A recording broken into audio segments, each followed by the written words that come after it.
ہی انسان ہے پوری انسانی تاریخ میں جو ان دونوں میدانوں میں انتہائی بلندی پر ہے. This is because he is the only person. The only کے لفظ کو میں زیادہ ایمفیسائز کر رہا ہوں. اور کوئی ہے ہی نہیں. تقابل کیا ہوگا؟ اور کوئی ہے ہی نہیں. He is the only person supremely successful in both the religious and secular fields. یہ میں نے آپ کو صدی کے اس سرے اور صدی کے اس سرے سے دو مثالیں دے دی ہیں. ذرا ایک درمیانی مثال بھی دے دوں. ایچ جی ویلز برطانوی fiction writer, scientific fiction writer کی حیثیت سے شہرت ہے.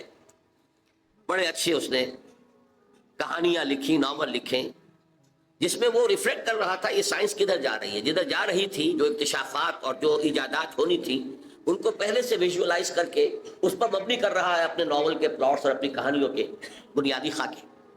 تو سائنٹیفک فکشن کے نام سے اس اعتبار سے مشہور ہے.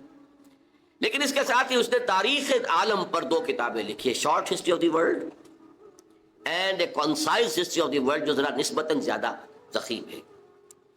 اس concise history of the world میں وہ چیپٹر جو ہے وہ حضور صلی اللہ علیہ وسلم پر جو چیپٹر لاتا ہے, اس میں ایک بات میں اپنے دل پر جبر کر کے آپ کو بتا رہا ہوں. ابتدا میں حضور کی ذاتی نجی خانگی زندگی پر اس نے نہایت رقیق حملے کیے.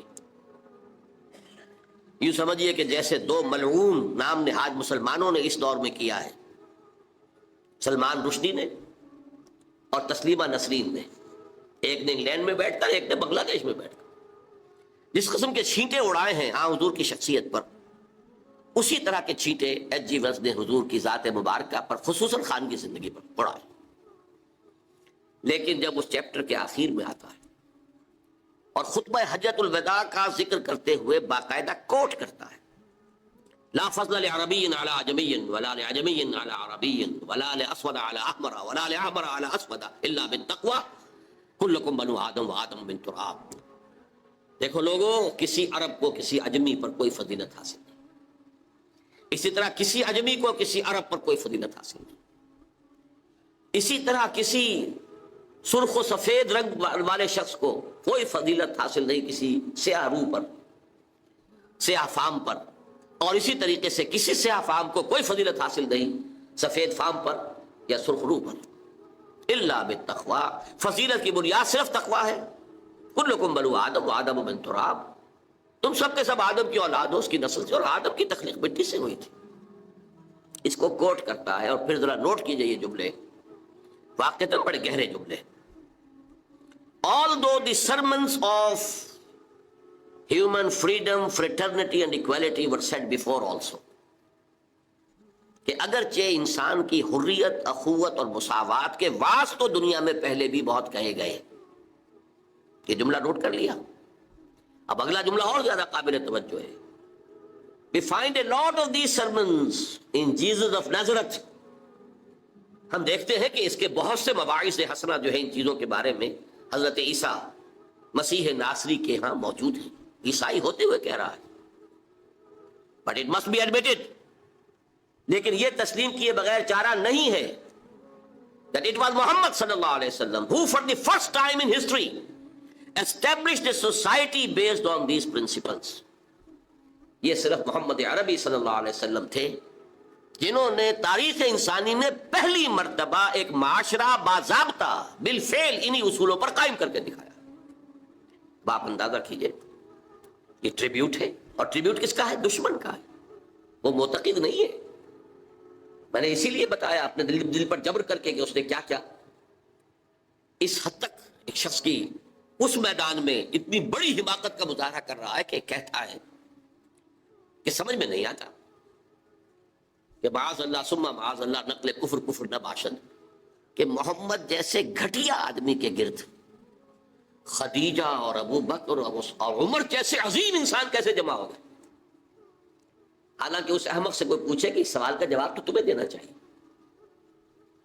درخت تو اپنے پھلوں سے پہچانا جاتا ہے, اور تم جو ہے اس مقصد سے کہ ان کی عظمت کا اقرار ہے, ادراک ہے, شعور ہے, اعلان ہے, اعتراف ہے حضرت خدیجہ کا, حضرت ابو بکر کا, حضرت عمر کی عظمت کا. سمجھ میں نہیں آتا اتنی عظیم شخصیتیں ایسے گھٹیا انسان کی جد کیسے جمع ہوئی.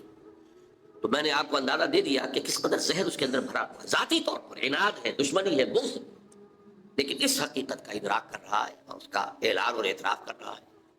Although the sermons of human freedom, fraternity and equality were said before also, we find a lot of these sermons in Jesus of Nazareth, but it must be admitted that it was Muhammad sallallahu alaihi wasallam who for the first time in history established a society based on these principles. میں نے اسی لیے اس کی دشمنی کو پہلے جو ہے اسٹیبلش کیا ہے تاکہ وہ جو عربی مقولہ ہے الفضل ما شہدت بہ الاعداء، اصل فضیلت تو وہ ہے کہ جس کا اقرار اور اعتراف دشمن بھی کرے. ظاہر بات ہے کہ جو دوست ہے، عقیدت مند ہے، عام طور پر وہ جو محبت کرنے والا ہے اس کی نگاہ جو ہے وہ اپنے محبوب کی کسی خامی کو دیکھ ہی نہیں سکتی، اس کی طرف سے وہ گویا کہ نابینا ہو جاتا ہے. دشمن کا کوئی خیر نظر نہیں آتا، کوئی خوبی نظر نہیں آتی، اور دوست اور محبوب کا کوئی عیب نظر نہیں آتا. لیکن اگر کوئی دشمن کسی کی کسی فضیلت کا، کسی کی عظمت کا اعتراف کرے تو معلوم ہوا کہ اب اس میں کسی شک و شبہ کی گنجائش نہیں. یہاں البتہ ذرا ایک بات نوٹ کر لیجئے، یہ جملے جو ایچ جی ویلز نے لکھ دیے تھے، موجودہ جو مرتبین ہیں، چونکہ وہ تو فوت ہوا بہت عرصہ ہوا، اب جو کتاب چھپتی ہے یہ concise history of the world, وہ نئے ایڈیٹرز ہیں، انہوں نے ایڈٹ کیا ہے. ہمیشہ جو نیا ایڈیشن آتا ہے تو اس کے اوپر تو نظر ثانی ہوتی ہے، تو نئے ایڈیٹرز نے یہ جملے حذف کر دیے ہیں، ان کے حلق سے نیچے نہیں اتر پائے. یہ وہ کڑوی گولی تھی جو ان کے حلق سے نیچے نہیں اتر پائی. میں نے اس لیے وضاحت کر دی کہ مبادا آپ میں سے کوئی اس کتاب کو حاصل کرے اور پھر دیکھے اور وہاں یہ جملے نہ پائے. موجودہ ایڈیشن میں وہ نہیں ہے، لیکن آپ کو پنجاب لائبریری سے یا کسی اور پرانی لائبریری سے جن میں کہ پرانے نسخے موجود ہوں، وہ کتاب مل جائے گی کہ جس میں یہ نسخے بعین ہی انہی الفاظ میں موجود ہے جو میں نے آپ کو سنا. بہرحال اب میں اس بات کو زیادہ طول نہیں دینا چاہتا. حضور کی اصل عظمت جس کو ہم بحیثیت انسان سمجھ سکتے ہیں اور جس کا لوہا آج پوری دنیا مان رہی ہے، جس کا انکشاف پوری طرح عالم انسانی پر ہو چکا ہے، وہ یہ ہے کہ آپ نے ایک عظیم ترین انقلاب برپا کیا، گمبھیر ترین، جامع ترین، ہمگیر ترین، اور کم از کم وقت میں برپا کیا. اور اس سے بھی زیادہ نمایاں بات یہ ہے کہ اس انقلابی جد و جہد کا ابتدا سے لے کر اختتام تک اس کے جتنے مراحل آئے، ہر مرحلے پر قیادت کی ذمہ داری ادا فرمائی. اس اعتبار سے ذرا ایک تقابل کر لیجئے، تاریخ انسانی کے دو انقلابات بہت مشہور ہیں. انقلاب فرانس سے یقیناً بڑا انقلاب تھا، دنیا سے بادشاہت کا خاتمہ، جمہوریت کے دور کا آغاز اسی انقلاب فرانس سے ہوا، 250 برس قبل کی شے ہے. انقلاب روس، بولشوک ریولوشن آف 1917، یقیناً عظیم انقلاب تھا. اگرچہ 70 برس کے اندر اندر اس کی موت واقع ہو گئی، لیکن جب اٹھا تھا، کھنڈر بتا رہے ہیں، عمارت عظیم تھی، بڑے جوش و خروش کے ساتھ وہ وجود میں آیا، بڑے جوش و خروش کے ساتھ پھیلا.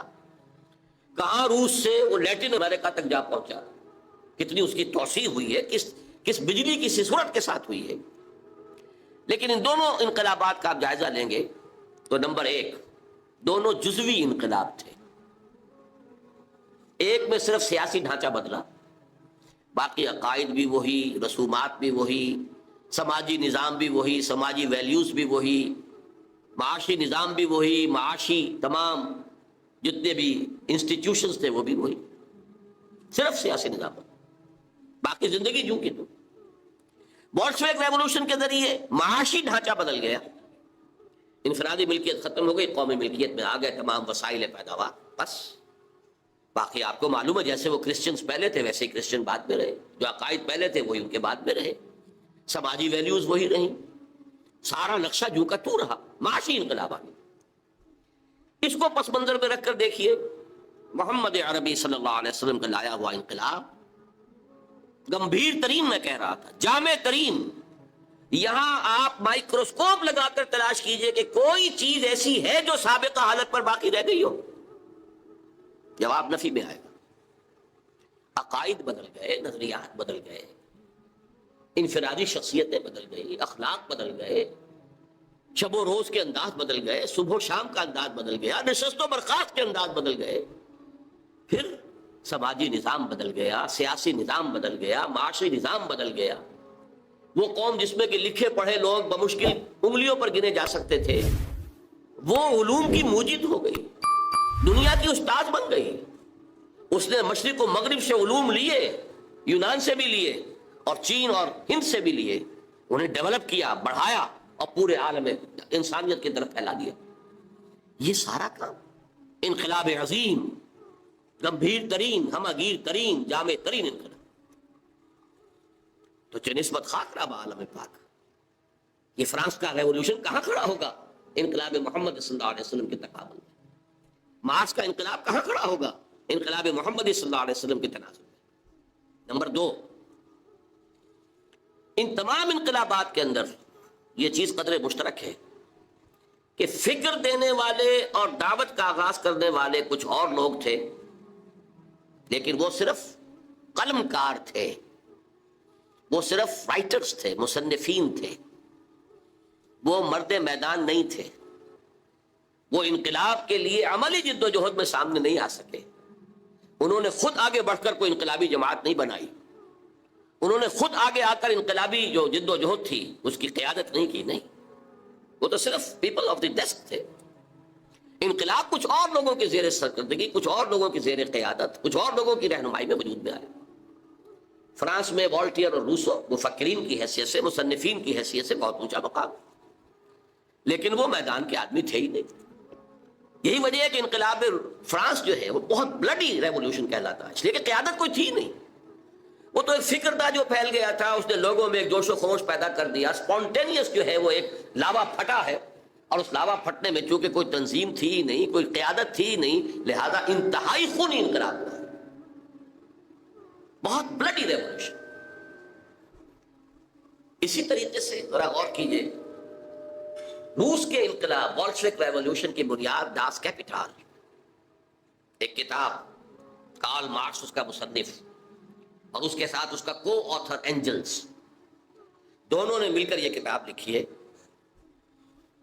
لیکن یہ کہ یہ بھی نوٹ کر لیجئے کہ اس کتاب کی تاثیر، اس کے وہ کتنی پروفاؤنڈ کتاب ہے، کس طرح اس نے ذہنی انسانی کو اپنی گرفت میں لیا ہے، کس طرح اس نے ساری تعبیرات کو بدل کر رکھ دیا ہے، پوری حیات انسانی کا خالص مادی جو ہے تعبیر کی ہے، روحانیات سے، مذہب کے بالکل نفی کرتے ہوئے، لیکن مدلل اس انداز سے، اس طور سے کہ اس نے لوگوں کو گرپ میں لیا ہے، ان کو پوزیس کیا ہے، اس درجے پوزیس کیا ہے کہ پھر موٹیویٹ کیا ہے کہ جانے تک دے دیں اور انقلاب برپا کریں.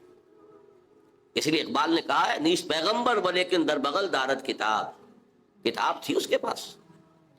جیسے کہ آپ کو معلوم ہے کہ محمد عربی صلی اللہ علیہ وسلم کا انقلاب اگر اسے ٹریس کریں گے تو وہ قرآن کے ذریعے سے وجود میں آیا، اتر کر ہرا سے سوئے قوم آیا اور ایک نسخہ کیمیا ساتھ لایا. بہرحال اگرچہ قرآن کا تقابل کرنا داس کیپیٹال سے، یا داس کیپیٹال کا تقابل کرنا قرآن سے، یہ تو میرے نزدیک نامناسب ہے، لیکن یہ کہ آپ اس اعتبار سے ضرور نوٹ کیجئے کہ واقعتاً ایک کتاب ہے جس نے یہ عظیم انقلاب بولشوک ریولوشن برپا کیا. لیکن مارکس ہوں یا اینجل صاحب ہوں، دونوں رائٹرز تھے، بس مفکر تھے. انہوں نے اپنی کتاب لکھی جرمنی اور لندن میں بیٹھ کر، اور جرمنی اور لندن میں اس انقلاب کا کہیں وجود ہی نہیں واقع ہوا. وہ خود اپنی سرکردگی میں، اپنی قیادت میں کسی ایک گاؤں میں بھی انقلاب برپا نہیں کر سکے. انقلاب آیا کہاں؟ تیسرے تیواڑے، اللہ میاں کے پچھواڑے، کس قدر دور، روس میں انقلاب آیا. بولشوک پارٹی، مونشوک پارٹیز، ان کے ذریعے سے، اور عین وقت پر چونکہ ایگزائل میں تھے، جیسے کہ خمینی صاحب ایگزائل میں تھے اور عین وقت پر آ کر انہوں نے جو ایران میں ہنگامہ جاری تھا اس کی قیادت اپنے ہاتھ میں سنبھال لی. اسی طرح عین وقت پر لینن آیا ہے اور اس نے آ کر قبضہ کیا ہے، ہائی جیک کیا ہے قیادت کو اور انقلاب برپا کر دیا. اس تناظر میں دیکھیے، محمد عربی صلی اللہ علیہ وسلم ایک فرد واحد کی حیثیت سے اپنی دعوت کا آغاز کرتے ہیں. وہی فکر دینے والے، وہی دعوت دینے والے، وہی ہیں جو سٹریٹ پریچنگ کر رہے ہیں، مکے کی گلیوں میں گھوم رہے ہیں، یا ایھا الناس قولوا لا الہ الا اللہ تفلحوا.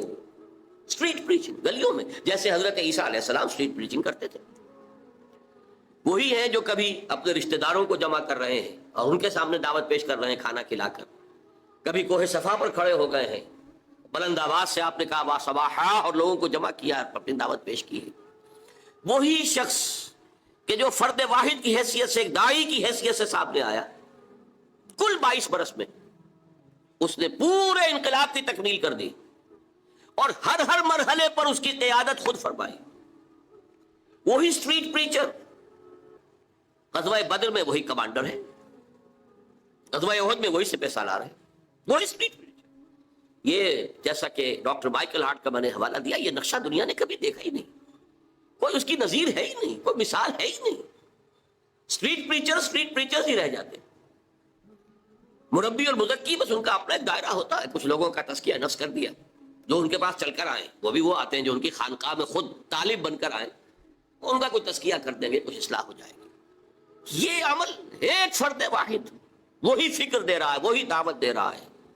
دعوت کا آغاز کتنے میگر, کتنے, میں وہ لفظ استعمال نہیں کرنا چاہتا, لیکن واقعہ یہ ہے کہ کتنے حقیر سے انداز میں ہو رہا ہے, اور کیسی کیسی ناکامیاں سامنے آ رہی ہیں. پہلی مرتبہ جب حکم ہوا وانذر عشیرتک الاقربین, سورہ شعراء میں یہ آیت ہے, اے نبی ذرا اپنے قریبی رشتہ داروں کو خبردار کیجیے.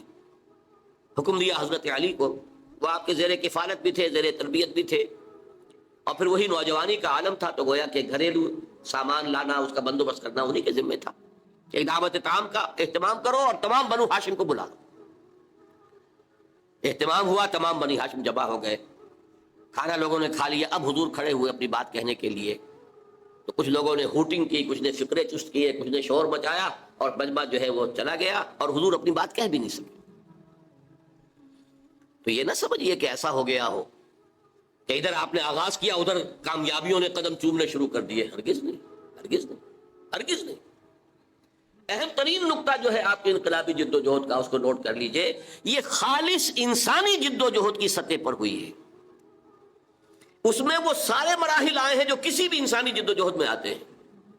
ابتدائی ناکامیاں, ابتدائی مایوسیاں, محنت اور مشقت بے پناہ, اور نتیجہ کچھ بھی نہیں. کم سے کم ویزیبل نتیجہ, نظر میں آنے والا مرئی نتیجہ, زیرو. لیکن حضور نے چند دن کا وقفہ دے کر پھر حضرت علی سے کہا, اب دوبارہ پھر بلاؤ, پھر کھانے کا اہتمام کرو. اب میں یہ کہا کرتا ہوں کہ شاید لوگوں کو شرم آ گئی کہ 2 مرتبہ کھانا کھا لیا ہے. آخر اتنی شرافت تو لوگوں کے اندر بھی تھی. اب بہرحال ان کا حق بن گیا ہے کہ ان کی کوئی بات ہم سن لیں. حضور نے اپنی دعوت پیش کی. بڑا عظیم خطبہ ہے جو آپ نے, نہایت جامع, نہایت مختصر, نہایت مؤثر, لیکن اس وقت میں اس کی تفصیل میں نہیں جا سکتا. بہرحال اب یہ کہ لوگوں نے سن لیا, لیکن پورے مجمع کو سانپ سونگھ گیا, کوئی بول ہی نہیں رہا, چپ. حضرت علی کھڑے ہوتے ہیں, اور وہ پہلے سے اپنے تھے. وہ کہتے ہیں کھڑے ہو کر, اگرچہ میں سب سے کم عمر ہوں, اگرچہ میری ٹانگیں پتلی ہیں, اگرچہ میری آنکھیں دکھتی ہیں, یہ آشوب چشم کا عارضہ حضرت علی کو بچپن ہی سے تھا. معلوم ہوتا ہے ککروں کا جو مرض ہے, جو عام طور پہ بچپن سے شروع ہوتا ہے, جاری رہتا ہے. مختلف جنگوں کے موقع پر بھی تذکرہ ملتا ہے کہ حضرت علی کی آنکھ دکھ رہی تھی, تو حضور نے اپنا لعاب دہن جو ہے ان کی آنکھ میں لگایا, جس سے ان کو سکون حاصل ہوا, پھر وہ جنگ کے میں حصہ لے سکے. تو یہ معلوم ہوتا ہے کہ ٹرکوما کا جو مرض ہوتا ہے وہ شاید انہیں تھا. اگرچہ میں سب سے کم عمر ہوں, اور اگرچہ میری ٹانگیں پتلی ہیں, اور اگرچہ میری آنکھیں دکھتی ہیں, لیکن میں آپ کا ساتھ دوں گا. اور پورا مجمع کھلکھلا کر ہنس پڑا کہ یہ چلے ہیں دنیا کی تقدیر بدلنے, اور یہ ہیں ان کے ساتھی. یہاں سے آغاز ہو رہا ہے, ذرا غور کیجیے. اور جب حکم آتا ہے فاصدع بما تؤمر, اے نبی اب ڈنکے کی چوٹ کہیے. شروع میں 3 سال جو ہے حضور نے, جس کو کہتے ہیں پی پی کال, پرسن ٹو پرسن, انفرادی رابطے کے ذریعے سے جو ہے وہ دعوت کو پھیلایا تھا.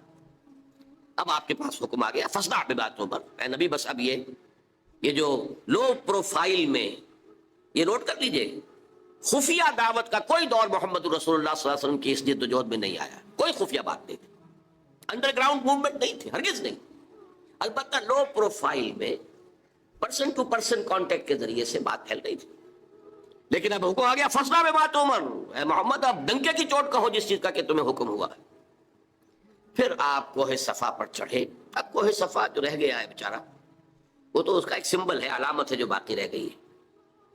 حضور کے زمانے میں وہ باقاعدہ ایک پہاڑی تھی, ایسی پہاڑی کے جس کے پیچھے کوئی لشکر بھی چھپ سکتا تھا, ایسی پہاڑی. بہرحال یہ چونکہ عرب کا دستور تھا, یہیں سے ہمیں ایک بات معلوم ہوتی ہے کہ دعوت کے لیے جو بھی آپ کے زمانے میں مروجہ ہو طریقے, ان سب کو اختیار کرنا.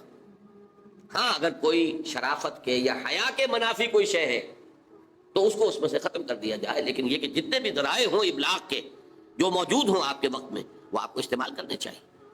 جب حکم ہوا فردا بما تؤمر تو آپ نے رواج کے مطابق یہ شکل اختیار کی۔ رواج کیا تھا؟ عرب میں آپ کو معلوم ہے کہ قبائل ایک دوسرے پر حملہ کرتے رہتے تھے، غارت گری ہوتی تھی، لوٹ مار ہوتا تھا۔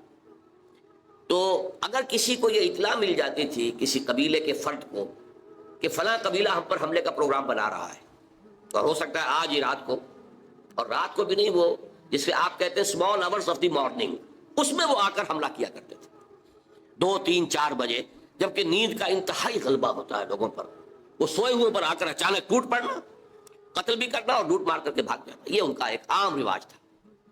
تو جس کسی کو اطلاع مل جاتی تھی کہ قبیلہ جو ہے اس طور سے حملہ آور ہوا چاہتا ہے، وہ کسی بلند مقام پر چڑھ جاتا تھا، کپڑے اتار دیتا تھا، بادر ذات برہنہ ہو جاتا تھا، نعرہ لگاتا تھا وا صباحا، ہائے وہ صبح جو آیا چاہتی ہے، جس میں غارت گری ہوگی، جس میں لوٹ مار ہوگی، جس میں کچھ تو خون ہوگا، وا صباحا، وہ صبح، ہائے وہ صبح جو آیا چاہتی ہے۔ اب دیکھیے دونوں چیزیں اس نے جمع کر لی، آڈیو ویژول، اس لیے کہ جہاں تک تو اس کی آواز جا رہی وا صباحا، وہاں تک تو لوگوں نے اس کی آواز کو سن لیا، وہ لپکے دوڑے، کوئی بڑی خبر ہے، کوئی حملہ ہوا چاہتا ہے، کوئی بڑی تباہی آنے والی ہے، یہ شخص اس کی خبر دینا چاہتا ہے، تو دوڑو لپکو سنو اس کی بات۔ اور جہاں اس کی آواز نہیں جا رہی، وہ عریاں نظر آ رہا ہے کھڑا ہوا، اسی لیے اسے نذیر عریاں کہتے تھے، خبردار کرنے والا، وارن کرنے والا جو بالکل ننگا ہو گیا، نذیر عریاں۔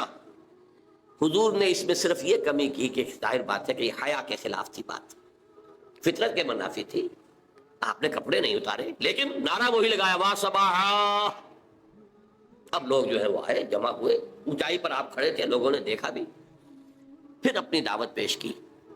اور آپ کے علم میں ہے یہ واقعات تو سب جانے بوجھے ہیں کہ اس مجمع میں سے سگا چچا بولتا ہے تبا لکا لہذا جمعتنا، تمہارے لیے ہلاکت اور بربادی ہو گیا، تم نے اس کام کے لیے ہمیں جمع کیا تھا، ہم سمجھے تھے کوئی واقعی خبر تم دینے والے، تم کوئی بات بتانے والے۔ اور نوٹ کیجیے جو میں نے عرض کیا تھا وہ پہاڑی کتنی بڑی تھی کہ حضور نے پہلے یہ کہا کہ لوگوں اگر میں تمہیں یہ خبر دوں کہ اس پہاڑی کے پیچھے دشمن کا لشکر ہے جو تم پر ٹوٹ پڑنا چاہتا ہے تو میری بات مانو گے کہ نہیں؟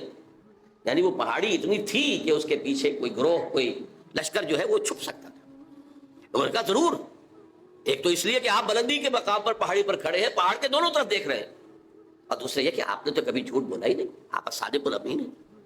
یہ پہلے گواہی لے کر آپ نے بات کی ہے اپنی، میں تمہیں اللہ کے عذاب سے ڈراتا، آخرت کے محاسبے سے ڈراتا، جس پر اس نے کہا تبا لکا لہذا جمعتنا، جس پر یہ صورت نازل ہوئی ہے تبت یدا ابی لہب وتب ما اغنی عنہ مالہ وما کسب سیصلی نارا ذات لہب وامرأتہ حمالۃ الحطب فی جیدہا حبل من مسد۔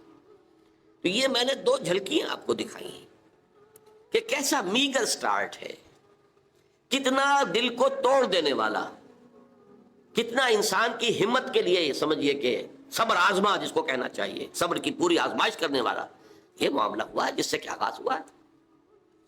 اور میں اس کو اب مختصر کر رہا ہوں، پورے 10 برس کی محنت اور مشقت محمد عربی صلی اللہ علیہ وسلم، اور ذہن میں رکھیے آپ جیسا مبلغ، آپ جیسا مربی، آپ جیسا مزکی، آپ جیسا معلم نہ پہلے پیدا ہوا نہ کبھی ہو سکتا ہے۔ امتناع نظیر، حضور کی نظیر محال مطلق ہے، بلکہ ہمارے ہاں بعض علماء کا اور ایک خاص مکتب فکر کا تو یہ موقف ہے کہ خود اللہ بھی اس پر قادر نہیں ہے کہ کوئی دوسرا محمد پیدا کر سکے۔ بہرحال یہ ایک نزاعی اور اختلافی مسئلہ ہے، لیکن اس میں تو کوئی شک نہیں کہ نتیجے کے اعتبار سے تو بات صحیح ہے، حضور کی کوئی نظیر نہ ہوئی ہے نہ ہوگی، لیکن آپ کی 10 برس کی محنت شاقہ، 10 برس کی محنت شاقہ، 10 برس کی شب و روز کی محنت، جس میں دن میں آپ کی مشقت ہے، ان لک فی النہار سبحا طویلا، دن کے اوقات میں آپ گھوم رہے ہیں، اسٹریٹ پریچنگ کر رہے ہیں، اس کے پاس جا رہا ہے، اس کے گھر پر دستک دے رہے ہیں، رات کو قم اللیل الا قلیلا نصفہ او انقص منہ قلیلا او زد علیہ ورتل القرآن ترتیلا، دن میں لوگوں کو دعوت دے رہے ہیں تو رات کو کھڑے ہو کر جھولی پھیلا کر اللہ سے دعا کر رہے ہیں پروردگار عمر ابن الخطاب اور عمرو ابن حشام میں سے کسی ایک کو تو میری جھولی میں ڈال دیں۔ یہ شب و روز کی محنت شاقہ محمد عربی صلی اللہ علیہ وسلم کی، اور 10 برس کی، اور اس کا نتیجہ زیادہ سے زیادہ 125 یا اور بہت زیادہ کریں گے تو 150 افراد آپ کے گرد جمع ہوئے۔ چنانچہ 10ویں سال کو آپ نے عام الحزن قرار دیا۔ یہ جو 10 سال ہو گئے آغاز وحی کے بعد، یوں سمجھیے 610 عیسوی میں وحی کا آغاز ہوا، تو لگ بھگ 620 عیسوی کو حضور نے عام الحزن، اس لیے کہ اسی سن میں حضرت خدیجہ کا انتقال ہو گیا رضی اللہ تعالی عنہ، گھر میں دل جوئی کرنے والی ایک وفادار، وفاشار، محبت کرنے والی اہلیہ زوجہ محترمہ تھی، اب وہ بھی نہ رہی۔ ظاہر ہے کہ باہر سے آدمی تقدر لے کر آتا ہے، کسی نے پاگل کہہ دیا ہے، کسی نے مجنون کہہ دیا ہے، کسی نے شاعر کہہ دیا ہے، کسی نے کہہ دیا ہے یہ ہم پر دھونس جماتے ہیں، انہوں نے ایک عجمی غلام کو اپنے گھر کے اندر بند کر رکھا ہے، وہ بڑا عالم و فاضل ہے، تورات اور انجیل کا جاننے والا، اور وہ اس سے ڈکٹیشن لیتے ہیں، یاد کر کے پھر ہم پر آ کر دھونس جماتے ہیں کہ یہ بے پر وہی آئی۔ اور حضور یہ سنتے تھے سب کچھ، قرآن مجید میں نقشہ کھینچا گیا ہے، آپ کا قلب انتہائی حساس تھا، یہ باتیں سن کر آپ کو رنج اور افسوس ہوتا تھا۔ وَلَقَدْ نَعْلَمُ أَنَّكَ يَضِيقُ صَدْرُكَ بِمَا يَقُولُونَ، اے نبی ہمیں خوب معلوم ہے، اللہ تعالیٰ فرما رہے ہیں، دل جوئی کے لیے فرما رہے ہیں، ہمیں خوب معلوم ہے کہ جو کچھ یہ لوگ کہہ رہے ہیں اس سے آپ کا سینہ بھینچتا ہے، تکدر پیدا ہوتا ہے، رنج ہوتا ہے، غم ہوتا ہے، افسوس ہوتا ہے۔ یہی وہ لوگ تھے جو میرے راہ میں اپنی آنکھیں بچھاتے تھے، یہی وہ لوگ ہیں جو آج صادق الامین کا خطاب مجھے دیتے تھے، جو مجھ سے انتہائی محبت کرنے والے لوگ۔ آج کوئی مجنون کہہ رہا ہے، کوئی پاگل کہہ رہا ہے، کوئی شاعر کہہ رہا ہے، کوئی ساحر کہہ رہا ہے، کوئی مسحور کہہ رہا ہے، کوئی کذاب کہہ رہا ہے، نقل کفر کفر نہ باش، ساحر کذاب الفاظ قرآن مجید میں آئے۔ یہ سب کچھ آپ سن کر گھر پر آتے تھے تو گھر پہ کوئی تسلی دینے والی تھی نہ ایک، لیکن اب وہ بھی نہ رہی۔ آپ کو معلوم ہے یہ واقعات بڑے اہم ہیں سیرت النبی کے۔ جب پہلی وحی آئی ہے اور حضور کے اوپر ایک دہشت کی کیفیت طاری تھی، عالم بشریت کا پہلا ہوا تھا معاملہ عالم ملکیت کے ساتھ، جبرائیل سے پہلی ملاقات غار حرا میں، اس کی طبیعت کے اوپر طبعاً جو ہے ایک دہشت تھی، آئے ہیں تو کانپ رہے تھے، پھر بخار چڑھ گیا ہے، اس میں کہا ہے آپ نے خشیت علی نفسی، خشیت علی نفسی، خشیت علی نفسی، مجھے اپنی جان کا اندیشہ ہے۔ یہ کیا صورتحال ہے، یہ کیا ذمہ داری ہے جو مجھ پر آ گئی؟ تو وہی تھی، وہی غمخار بھی تھی، وہی ہمت بندھانے والی بھی تھی، وہی ہے جس نے پہلے تو یہ کہا اللہ آپ کو ضائع نہیں کرے گا، آپ فکر نہ کریں، آپ تو یتیموں کی سرپرستی کرتے ہیں، بیواؤں کی خبرگیری کرتے ہیں، آپ بھوکوں کو کھانا کھلاتے ہیں، غریبوں کی جو ہے خدمت کرتے ہیں، اللہ آپ کو ضائع نہیں کرے گا۔ اور اس ضمن میں مجھے ایک واقعہ یاد آ رہا ہے، یہ واقعہ امام راضی نے نقل کیا اپنی تفسیر کبیر میں، اور یہ ہے آغاز وحی سے قبل کا واقعہ، کیونکہ حضور کی زندگی میں یہ جو دن آئے تھے 25 برس کی عمر سے لے کے 40 برس کی عمر تک، 25 برس کی عمر تک کی آپ کی زندگی بڑی مشقت کی زندگی رہی، بڑی محنت کی زندگی رہی، افلاس کی زندگی رہی، تنگ دستی کی زندگی رہی۔ عین بچپن میں آپ بھیڑیں بکریاں چراتے رہے، علی قراغیت، چند ٹکوں کے عوض، یہ حضور کے اپنے الفاظ، میں چند ٹکوں کے معاوضے میں اب بھیڑیں بکریاں چراتا تھا۔ پھر آپ ذرا بڑے ہوئے، اس لیے کہ ابو طالب جو ہے وہ بہت ہی مفلس انسان تھے، سرپرستی تو وہ کر رہے تھے، لیکن واقعہ یہ ہے کہ پرورش کی ہے محمد رسول اللہ نے خاندان ابو طالب کی، اپنی مزدوری سے، اپنی محنت سے، اپنی مشقت سے۔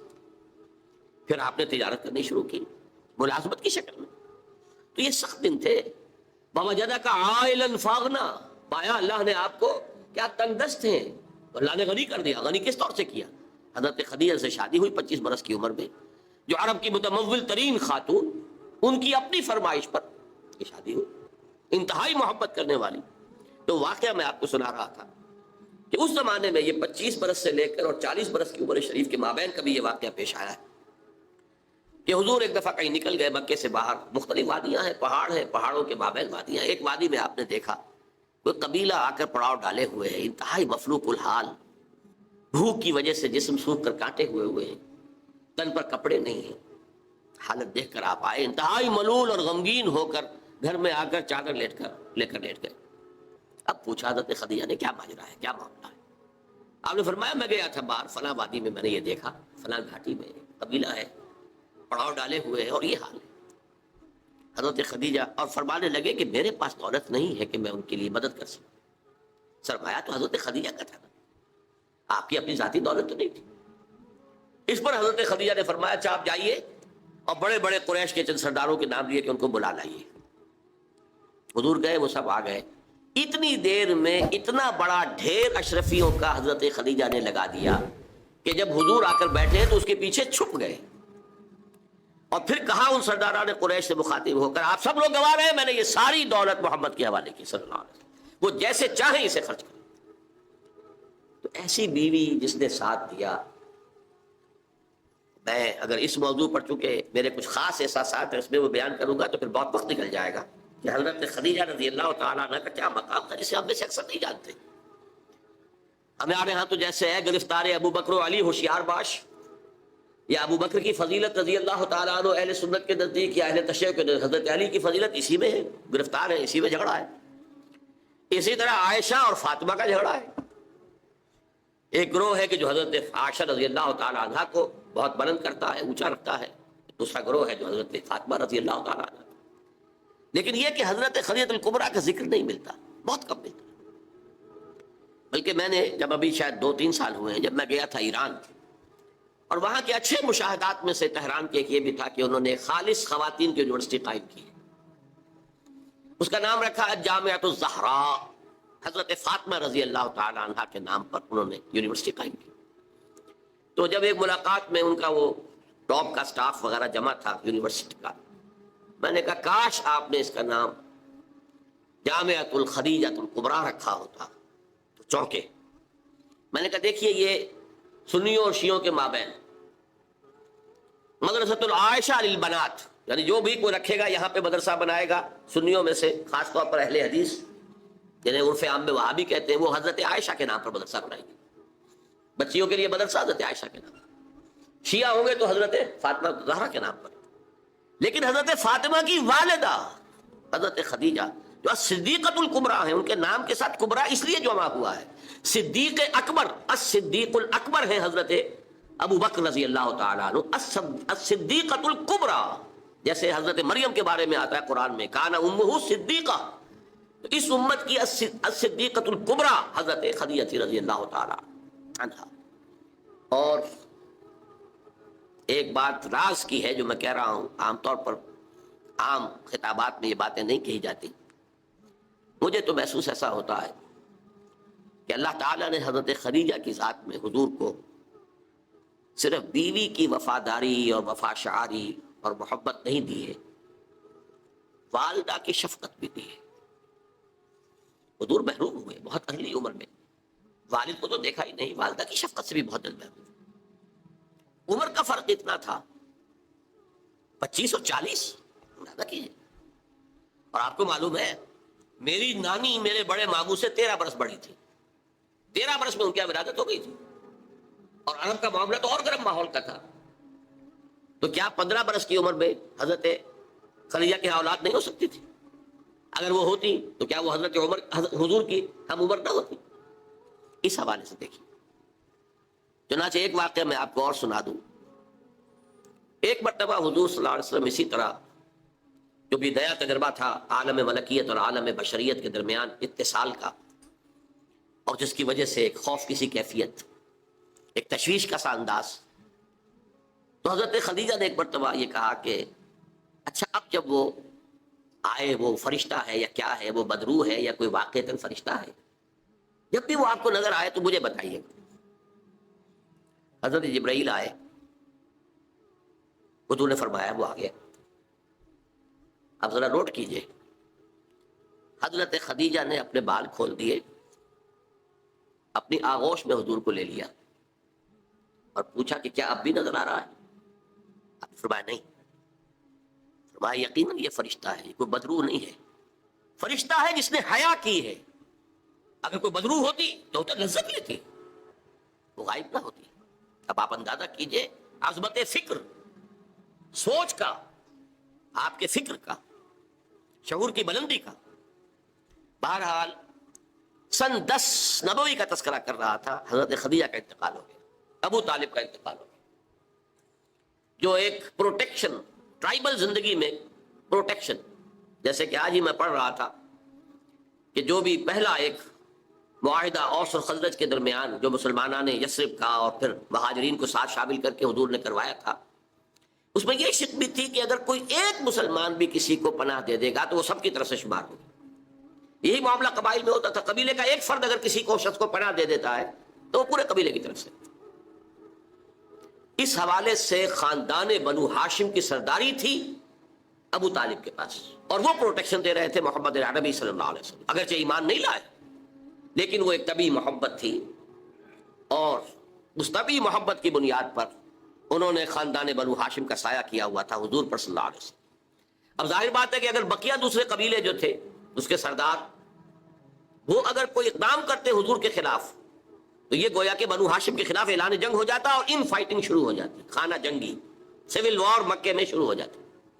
یہ وجہ ہے کہ 10 برس تک اس اقدام کی جرت انہیں نہیں ہوئی، سفارتیں لاتے رہے، ابو طالب کے پاس سفارتیں آئیں، کبھی لالچ پیش کیا، آپ ان سے کہیے اگر انہیں دولت چاہیے تو ضرور سیم و زر کے ہم انبار لگا دیں ان کے قدموں تلے، انہیں کوئی سیادت چاہیے تو ہم انہیں اپنا بادشاہ ماننے کو تیار ہیں، اگرچہ ہمارا کوئی مزاج نہیں ہے کسی بادشاہ کو ماننے کا، ان کو مان لیں گے، اور اگر کہیں شادی کرنا چاہیں تو اشارہ کر دیں، قریش کے جس بڑے سے بڑے گھرانے میں کہیں گے آپ ان کی شادی کر دیں۔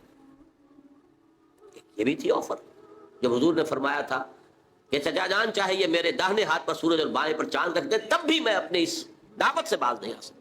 ان کا مطالبہ یہ تھا کہ یہ دعوت ختم کر دیں، ہمارے معبودوں کو برا نہ کہیں، جس کے ضمن میں پھر آخری جبکہ ابو طالب بستر مرگ پر تھے اس وقت جو آخری سفارت آئی ہے، اور انہوں نے آخری چیلنج کیا کہ ابو طالب اب بھی اگر تم باز نہیں آتے تو پھر ٹھیک ہے، ہمارا الٹیمیٹم ہے، آؤ میدان میں مقابلہ کر لو یا روک لو اپنے بھتیجے کو۔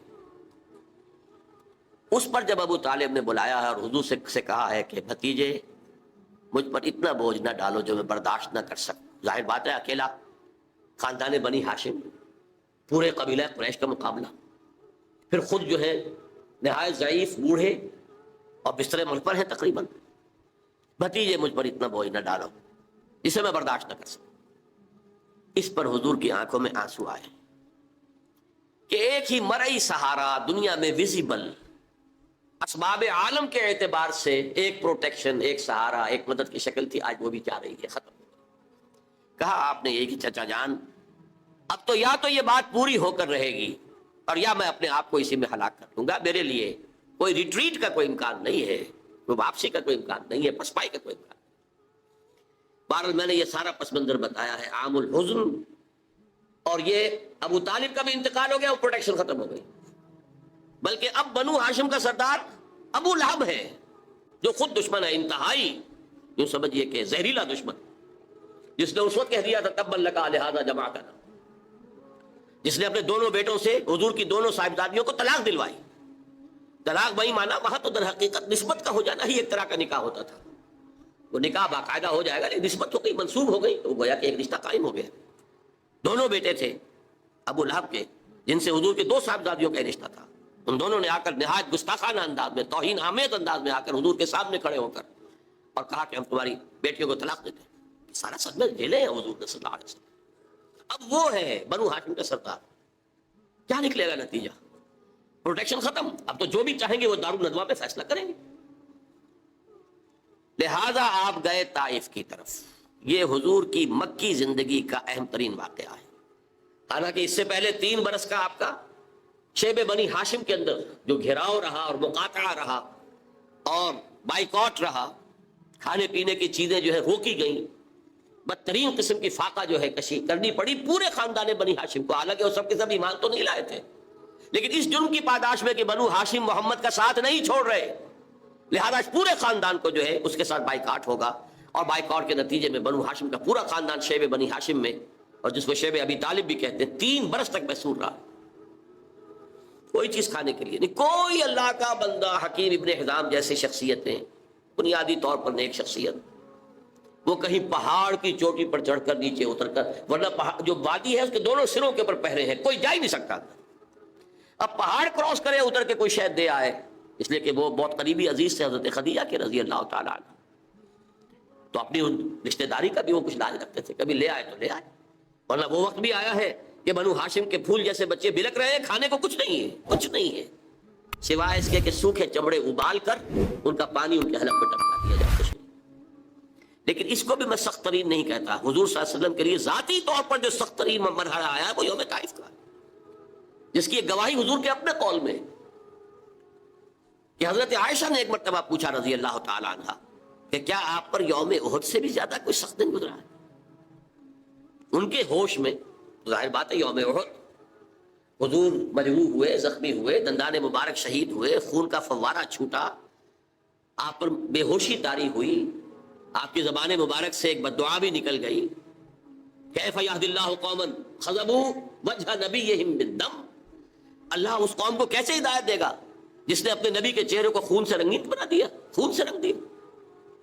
پھر یہ کہ 70 صحابہ جو ہے شہید ہوئے، جن میں حضرت حمزہ جیسے بھی ہیں، آپ کے چچا بھی ہیں، آپ کے خالہ داد بھائی بھی ہیں، آپ کے دور شریک بھائی بھی ہیں، ساتھ کے کھیلے ہوئے ہمجولی بھی ہیں، اسد اللہ ہے، اسد الرسول ہی بھی ہے. اور ان کی لاش آئی ہے کہ ناک کٹی ہوئی، کان کٹے ہوئے اور پیٹ چاک کر کے کلیجہ چبایا ہوا.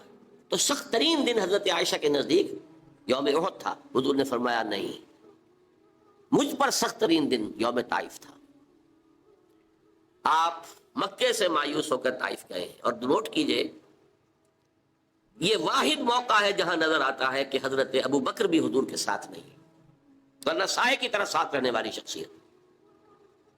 صرف ایک ہے ساتھ، زید ابن حارثہ رضی اللہ تعالی عنہ، جو منہ بولے بیٹے بھی قرار دے دیے گئے تھے، لیکن یہ کہ تھے تو غلام، آزاد کردہ غلام، مولا تھے حضور کے، وہ ساتھ ہیں. صرف آپ نے عام راستہ اختیار نہیں کیا جو کہ آسان راستہ ہے، سیل کا راستہ اب بھی ہے. طائف کے 2 راستے ہیں، مکے سے طائف جائے 2 راستے ہیں، ایک طریق السیل کہلاتا ہے، ایک طریق الجبل کہلاتا ہے.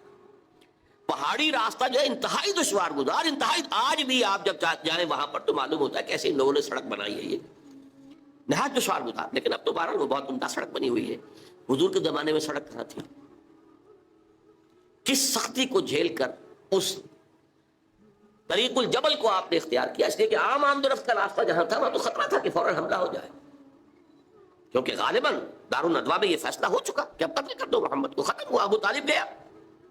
اب کوئی ہمیں اندیشہ نہیں ہے کہ کوئی ان فائٹنگ ہو جائے گی، کوئی جو ہے سول وار ہو جائے گی قریش میں. لہذا اس لیے آپ ایوائڈ کر رہے ہیں اس راستے کو جس پر آمد و رفت عام ہے. وہ دشوار گزار راستے سے ہو کر طائف پہنچے، وہاں کے 3 سرداروں کے پاس جا کر اپنی دعوت پیش کی ہے، اس امید میں کہ اگر ان میں سے کوئی ایک بھی دعوت قبول کر لے، مجھ پر ایمان لے آئے، تو میں یہاں منتقل ہو جاؤں، یہ میرا دارالہجرت بن جائے. حکمت خداوندی میں، مشیت ازدی میں یہ معاملہ جو ہے یہ شرف پہلے سے طے تھا یثرب کے لیے، لیکن حضور کی اپنی غور و فکر، سوچ بچار، اس کے حوالے سے آپ طائف پہنچے. تینوں نے جو جواب دیے ہیں کلیجے سے پار ہونے والے جوابات. ایک جگہ فوراً روانہ ہو جاؤ یہاں سے، اس لیے کہ ہو سکتا ہے تم سچے ہو، واقعی رسول ہو، تو میں نے کوئی توہین کر دی تو میں مارا جاؤں گا، اور ہو سکتا ہے تم جھوٹے ہو تو جھوٹے کو میں منہ لگانا نہیں چاہتا، لہٰذا روانہ ہی ہو جاؤ. ایک جگہ تمہارے سوا کوئی نہیں ملا تھا اللہ کو رسول بنانے کے لیے. یہ جو قرآن مجید میں بھی آیت کوٹ ہوئی ہے، من قریتین عظیم، یہ جو کوئی رجل ہوتا، کوئی شخص جو ان 2 بستیوں میں بڑی عظمت والا ہوتا، دولت والا ہوتا، ولید ابن مغیرہ کی طرح اس کی جائیداد مکے میں بھی ہوتی، مدینے اور طائف میں بھی ہوتی، تو ایسا شخص نہیں ملا تھا اللہ کو کوئی نبی بنانے کے. تم جیسا یتیم مفلوق الحال جس کا اپنا کوئی سرمایہ تھا ہی نہیں، جس کے لیے سرمایہ بھی اگر کوئی تھا تو بیوی کا تھا، وہ اللہ نے چنا. بہرحال آپ ان سے مایوس ہو کر روانہ ہونے لگے تو اشارہ کر دیا، جنہیں اسٹریٹ ارچنز آپ کہتے ہیں، یہ چھوکرے گلیوں کے آوارہ، یہ ذرا ان کی خبر لو. انہوں نے پتھراؤ شروع کیا ہے. اب ظاہر بات ہے کہ حضرت زید ابن حارثہ اگر وہ سامنے سے آ کر حضور کو شیلڈ کرتے ہیں تو وہ پیچھے سے پتھراؤ کرتے ہیں، سائڈ سے کرتے ہیں. وہ پیچھے جاتے ہیں تو سامنے سے پتھر آ رہے ہیں، تاک تاک کر ٹخنے کی ہڈی کو نشانہ بنا کر، اور یہ کہ اس سے جو خون بہ رہا ہے وہ جا کر نالین کے اندر جم گیا ہے. وہاں سے پھر ذرا آپ نکلے ہیں، ایک جگہ ٹھہرے، زیادہ تفصیل میں نہیں میں جا رہا، لیکن خاص طور پر یہ نوٹ کرا دینا چاہتا ہوں کہ حضور کی زبان مبارک پر فریاد آ گئی، اللہم الیک اشکو ضعف قوتی وقلت حیلتی وہوانی علی الناس. اے اللہ تیری ہی جناب میں فریاد کرتا ہوں اپنی قوت کی کمی کا، اپنے وسائل کی کمی کا، اور لوگوں کے سامنے جو رسوائی ہو رہی ہے، رسوائی، یہ رسوائی مکے میں نہیں ہوئی تھی کبھی، یہ پتھراؤ مکے میں نہیں ہوا تھا کبھی. اللہم الیک اشکو ضعف قوتی وقلت حیلتی وہوانی علی الناس الی من تکلنی، اے اللہ مجھے کس کے حوالے کر دیا ہے، الی بعید یتجہمنی او الی عدو ملکت امری، کیا وہ دور دراز کے لوگ جن کا مجھ سے کوئی تعلق ہی نہیں ہے ان کو مجھ پر حملہ کرنے کے لیے کھلی چھوٹ دے دی، اور کیا دشمن کے حوالے مجھے کر دیا کہ جو چاہے کر گزری. یہ فریاد ہے. لیکن اس کے بعد وہ مقام عبدیت غالب آتی ہے. یہ جو دو نسبتیں ہیں محمد رسول اللہ کی، عبدہ و رسول، مقام عبدیت کا تقاضا کچھ اور ہے. سر تسلیم خم، کوئی شکوہ شکایت زبان پر نہ آئے. فرماتے ہیں ان لم یکن علی غضبک فلا ابالی، اے اللہ اگر تو ناراض نہیں ہے تو پھر مجھے کوئی پرواہ نہیں. سر تسلیم خم ہے جو مزاج یار میں. اندیشہ تو یہ ہوا ہے کہ کہیں تو ناراض نہ ہو گیا ہو. جیسے ابتدا میں چند دن کے لیے وحی کی آمد کا سلسلہ رکا تھا تو اندیشہ ہو گیا تھا کہ کہیں اللہ ناراض تو نہیں ہو گیا کہ وحی کا سلسلہ بند ہو گیا، جس پر وہ آیات نازل ہوئیں وَالضُّحَىٰ وَاللَّيْلِ إِذَا سَجَىٰ مَا وَدَّعَكَ رَبُّكَ وَمَا قَلَىٰ وَلَلْآخِرَةُ خَيْرٌ لَكَ مِنَ الْأُولَىٰ. اسی کو کہتے ہیں فارسی میں کہ عشق تو ہزار بدگمانی. جہاں عشق کا اور محبت کا معاملہ ہوتا ہے تو بڑی جلدی بدگمانی پیدا ہو جاتی ہے، کہیں کوئی ناراض تو نہیں ہو گیا کسی وجہ سے، میری کوئی بات جو ہے کھل تو نہیں گئی کسی چیز سے، کوئی ایسی تو نہیں کہ ناگواری محسوس ہوئی ہو.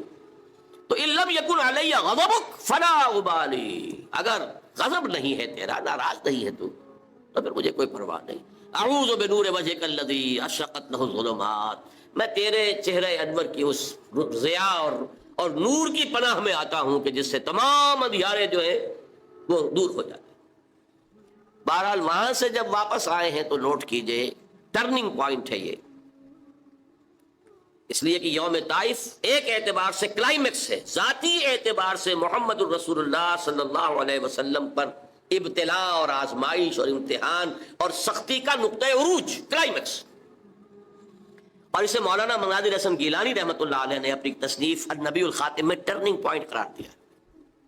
اس کے بعد سے اللہ تعالیٰ کی طرف سے خصوصی پروٹیکشن، اللہ تعالیٰ کی طرف سے خصوصی حفاظت جو ہے حضور صلی اللہ علیہ وسلم کو حاصل کی. لیکن یہ کہ فوری طور پر طائف سے واپسی کے بعد معاملہ یہ ہوا ہے، عالم اسباب میں حضور کا معاملہ یہ تھا کہ آپ داخل نہیں ہو سکتے مکے میں. کیا کریں؟ وہاں قتل کا فیصلہ ہو چکا، داخل ہوں گا کوئی قتل کر دے گا، اور جب دار الندوہ میں فیصلہ ہو چکا ہو تو کوئی اس کے اوپر جرم نہیں، کوئی اس کے اوپر الزام نہیں، کوئی مقدمہ نہیں بنے گا اس میں. طائف گیا تھا خالی ہاتھ لوٹ رہا ہوں. عالم اسباب، اب نوٹ کیجئے جو نقطہ میں واضح کرنا چاہتا ہوں کہ حضور کی ساری جد و جہد عالم اسباب میں قدم بقدم زمین پر چل کر ہوئی ہے. عالم اسباب کے وہ استعمال کرتے ہوئے ایک مشرک کو، کافر کو پیغام بھیجتے ہیں اگر تم مجھے امان دے دو، اپنی امان میں لے لو تو میں مکے میں آ جاؤں. مجھے میں بتا چکا ہوں قبیلے کی بات یہ ہوتی ہے، ایک شخص نے امان دے دی تو سب کی طرف سے امان دے. اس نے انکار کر دیا. پھر زید ابن حارثہ کو دوسرے کے پاس بھیجا، اس نے بھی انکار کر دیا. تیسرا شخص وہ شریف النفس تھا مطعم بن عدی، اس کے پاس جب پیغام پہنچا اس نے کہا ٹھیک ہے آپ میری امان میں آ جائیے. آپ نے فرمایا یوں نہیں، آؤ اور لے کر جاؤ. اس کی وجہ کیا ہے کہ میں اگر ایسے ہی مکے میں داخل ہو جاؤں فوراً مجھ پر حملہ کر کے ختم کر دیں تو لوگ تو کہیں گے ہمیں کیا پتا تھا کہ مطعم بن عدی نے امان دی ہے، we didn't know it. لہذا آؤ اور لے کر جاؤ. اس درجے اسباب جو ہے دنیاوی، یہ عالم اسباب ہے، اور یہاں جو جد و جہد کرنی ہے اس عالم اسباب کے اندر رہتے ہوئے کرنی ہے. ان اسباب کو بروئے کار لا کر کرنی ہے، انہیں استعمال کر کے کرنی ہے. لہذا آپ نے ایک مشرک کافر کی امان لینی قبول کی، اور پھر وہ مطعم بن عدی آیا ہے ہتھیار سجا کر، 6 بیٹے ساتھ لے کر، 6 بیٹے ہتھیاروں سمیت، اور کہتا ہوا میں نے محمد کو امان دی ہے، آج سے محمد میری امان میں. تب مکے میں داخل. یہی وجہ ہے کہ حضور کو اتنا پاس تھا اس کے اس احسان کا. غزوہ بدر میں جب 70 قیدی قریش کے حضور کے ہاتھ میں تھے، اسیران بدر، حضور نے فرمایا تھا کہ اگر آج مطعم بن عدی زندہ ہوتا اور وہ سفارش کرتا تو میں ان 70 کے 70 کو چھوڑ دیتا بغیر کسی فدیے کے. لیکن یہ کہ مطعم بن عدی کا اس دوران انتقال ہو چکا تھا، وہ اسی حالت کفر و شرک کے اندر مر گئے. میں نے کچھ جھلکیاں آپ کو دکھائی ہیں. یہ 10 برس ہیں. حضور کا جو انقلابی جد و جہد کا عرصہ ہے وہ 20 برس کا ہے. عرب میں انقلاب کی تکمیل جو ہے سن 8 ہجری میں ہو گئی. مکہ فتح ہو گیا، طائف فتح ہو گیا، حنین میں فتح حاصل ہو چکی، عرب میں انقلاب ہو گیا. لہذا 12 برس مکے کے اور 8 برس مدینے کے شامل کر لیجئے، 20 برس.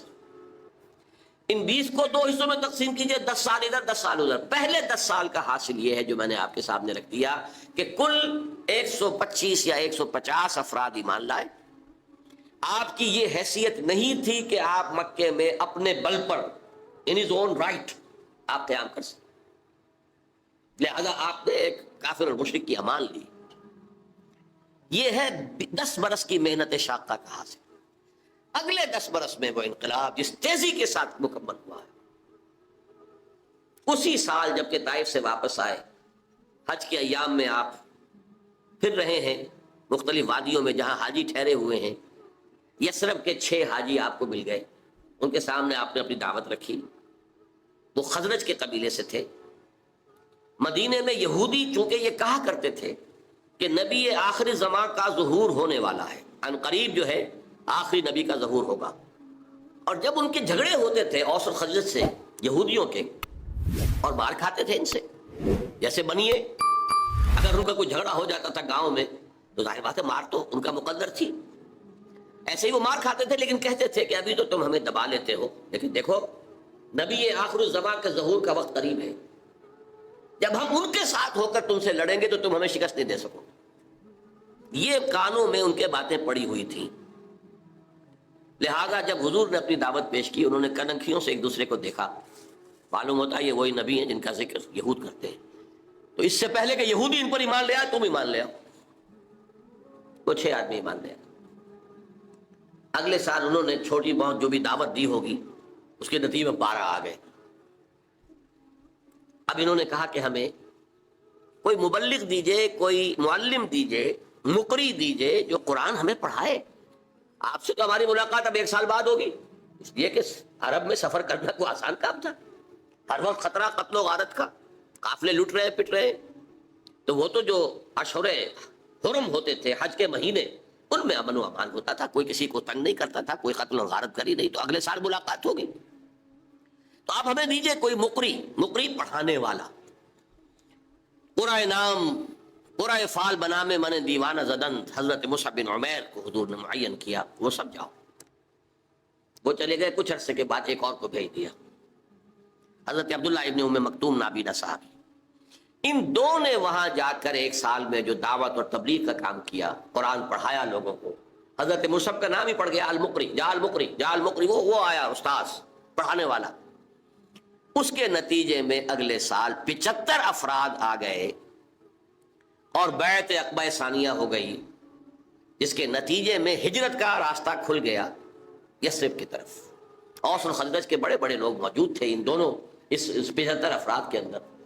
تو معلوم ہوا کہ دونوں قبائل نے گویا کہ بحثیت مجموعی اسلام کی طرف پیش قدمی کر لی ہے. لہذا اللہ تعالیٰ کی وہ مشیت اس طور سے پوری ہوئی کہ پھر ہجرت ہوئی مدینے کی. اور یہ کہ پہلے حضور نے بقیہ صحابہ کو اجازت دے دی، خود منتظر رہے جب تک کہ ایکسپریس پرمیشن نہ آ جائے اللہ کی طرف سے. اس کے ضمن میں بھی ایک واقعہ ضرور سنا دینا چاہتا ہوں. حضرت ابو بکر حضور کے ساتھ سفر کے لیے بالکل تیار، پوچھ رہے ہیں حضور اجازت آ گئی؟ نہیں ابھی نہیں آئی. اگلے روز پھر آئی اجازت؟ نہیں آئی. حضرت عائشہ فرماتی ہیں ایک دن عجیب ہم نے دیکھا، دوپہر کے وقت اپنے چہرے اور سر کے اوپر کپڑا آپ نے اوڑھا ہوا ہے پوری طریقے سے. بہت غیر معمولی بات، دوپہر میں عرب میں کسی کے ہاں جانا اور وزٹ کرنا جو ہے یہ نہ آج جو ہے کوئی پسندیدہ بات ہے، نہ پہلے کبھی تھی. یہ قیلولے کا وقت ہے. حضرت عائشہ کہتی ہیں ہم حیران ہوئے کہ حضور چلے آ رہے. اب آ کر آپ نے پہلی بات یہ فرمائی کہ ابو بکر اجازت آ گئی ہے ہجرت کی. حضرت ابو بکر بہت خوش ہوئے. انہوں نے اپنے طور پر 2 اونٹنیاں تیار کی ہوئی تھی، کھلا پلا کے خوب فربا موٹا کیا ہوا تھا تاکہ تیز دوڑیں اور سفر ہجرت میں وہ اونٹنیاں کام آئیں، ایک اپنے لیے ایک حضور کے لیے صلی اللہ علیہ وسلم. تو انہوں نے خوشی کے انداز میں کہ اب شاباش ملے گی کہ تم نے واقعتاً تیاری کی، اہتمام کیا. تو عرض کیا کہ حضور میں نے یہ 2 اونٹیاں تیار کر رکھی. ذرا سا توقف فرمایا، ٹھیک ہے ایک میں استعمال کروں گا لیکن میں اس کی قیمت ادا کروں گا. رو پڑے حضرت ابو بکر کہ حضور مجھ سے بھی یہ مغایرت. لیکن یہ تھی غیرت محمد رسول اللہ صلی اللہ علیہ وسلم. بہرحال وہ سفر ہوا اور اس کے بعد پھر آپ کی اس جد و جہد کا دوسرا دور شروع ہو گیا. میرے لیے یہ ممکن نہیں ہے کہ اس پورے انقلابی عمل کو یہاں بیان کروں. اس مکی دور میں دعوت، تربیت اور تزکیہ، تنظیم اور صبر محض، چار چیزیں بیک وقت چلی ہیں. صبر محض کیا تھا کہ اس دور میں یہ تیاری کا دور ہے. جب تک کہ ہمارے پاس اتنی طاقت نہیں ہے کہ کفر کے سامنے آمنے سامنے کھڑے ہو کر مقابلہ کریں، اس وقت تک اگر تم پر کوئی زیادتی کی جائے تو جھیلو اور برداشت کرو اور صبر کرو، کوئی جوابی کارروائی نہ کرو. یہ انتہائی سمجھیے کہ کروشل تھا معاملہ حضور کی کامیابی کا اور حضور کی دور اندیشی کا، معاملہ فہمی کا. قرآن مجید میں وحی جلی میں کوئی ایسا حکم نہیں آیا تھا. وہ تو حکم جو ہے اس کا تذکرہ آتا ہے سورہ نساء کے اندر کہ ایک وقت تھا جب کہ تم سے کہا گیا تھا کہ کفو ایدیکم، اپنے ہاتھ بندھے رکھو.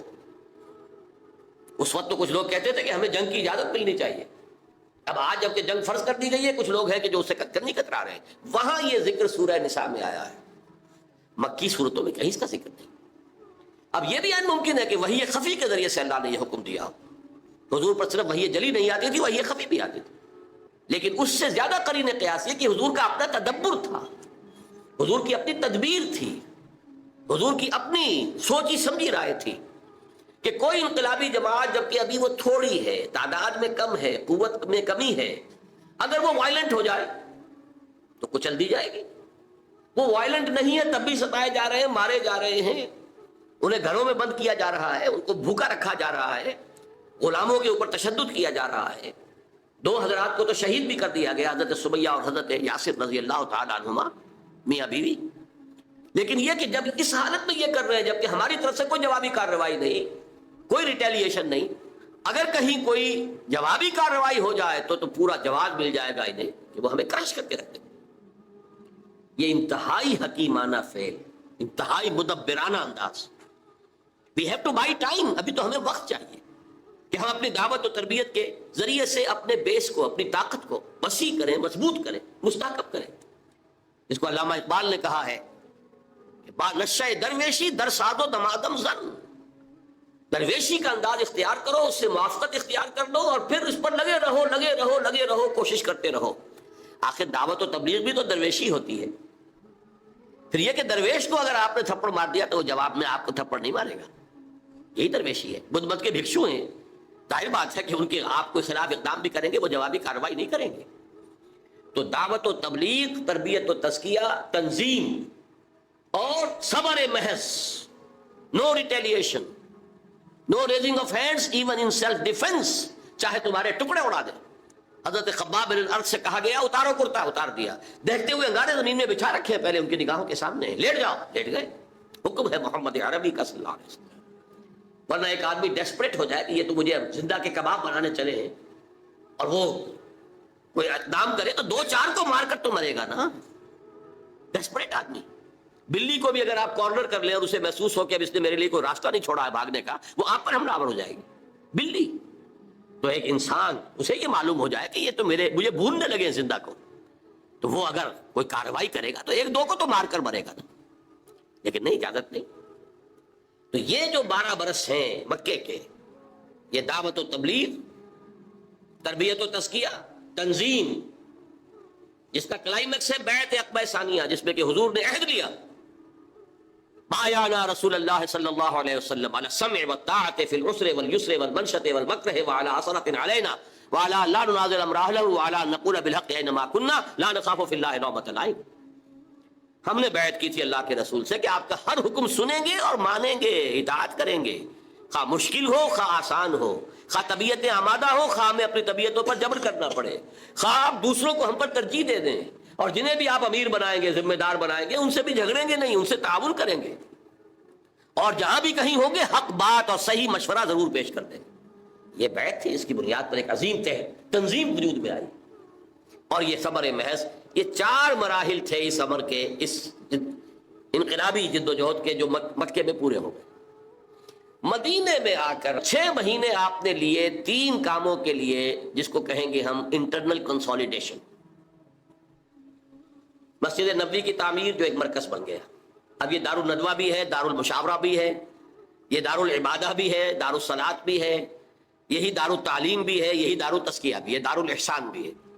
خانقاہ کہہ لیں، درسگاہ کہہ لیں، تربیت گاہ کہہ لیں، عبادت گاہ کہہ لیں، حکومت کا مقام کہہ لیں، مشورے کی جگہ کہہ لیں، پارلیمنٹ ہاؤس کہہ لیں، یہ سب مسجد نبوی ہے، ایک مرکز وجود میں آ گیا۔ نمبر 2، انصار اور مہاجرین کو بھائی بھائی بنانا، تاکہ یہ 2 حصے، ہماری جماعت، اسلامی جماعت کے 2 حصے مربوط ہو جائیں۔ نمبر 3، یہودیوں کے ساتھ بھی ایک معاہدہ کر کے انہیں جکڑ لینا، جوائنٹ ڈیفنس آف مدینہ، کہ اگر مدینے پر باہر سے حملہ ہوا تو سب مل کر دفاع کریں۔ یہ تھی آپ کی۔ اور یہاں میں آپ کو بتا دوں، ٹوائنبی نے ایک بڑا زہر بھرا جملہ کہا تھا حضور کے بارے میں، Muhammad failed as a prophet but succeeded as a statesman. محمد نبی کی حیثیت سے تو ناکام ہو گئے، مکے میں جو نقشہ تھا، دعوت ہے، تبلیغ ہے، تربیت ہے، تزکیہ ہے، صبر ہے، یہ تو تھا وہ واقعی جو نبی کام کیا کرتے تھے، وہی جو حضرت عیسیٰ نے 3 سال کیا، وہی کام تھا نا یہ۔ بٹ دیر ہی فیلڈ، ناکام ہو گئے، بھاگے وہاں سے۔ ان کا کہنا یہ ہے، یہ فلائٹ ٹو مدینہ کہتے ہیں، فرار، مدینہ کی طرف فرار، یہ فرار نہیں تھا۔ یہ جیسے آلٹرنیٹ بیس کی تلاش میں آپ گئے تھے طائف، مشیت ازدی کچھ اور تھی، یہ آلٹرنیٹ بیس تھا جو مدینے کی شکل میں اللہ نے عطا کیا، اپنی جد و جہد کو لانچ کرنے کے لیے، اپنے آفینسو کے لیے بیس، وہ مدینہ عطا کیا۔ تو جو پروفیسر منٹگمری واٹ ہے، جس کو کہ ایک مرتبہ ضیاء الحق صاحب نے یہاں پہ خاص طور پر بلایا تھا، برطانوی پروفیسر ہے، اس نے سیرت النبی پر 2 کتابیں لکھی ہیں، محمد at Mecca, Muhammad at Medina, اور ان دونوں کتابوں کے اندر حضور کی شخصیت کے متضاد پہلوؤں کو نمایاں کیا ہے۔ مکے والا محمد کچھ اور ہے، مدینے والا اور ہے۔ مکے والا محمد تو واقعی داعی ہے، مبلغ ہے، مربی ہے، مزکی ہے، درویش ہے، وہ تو واقعی نبیوں والا نقشہ ہے، جیسے نبی ہوتے تھے۔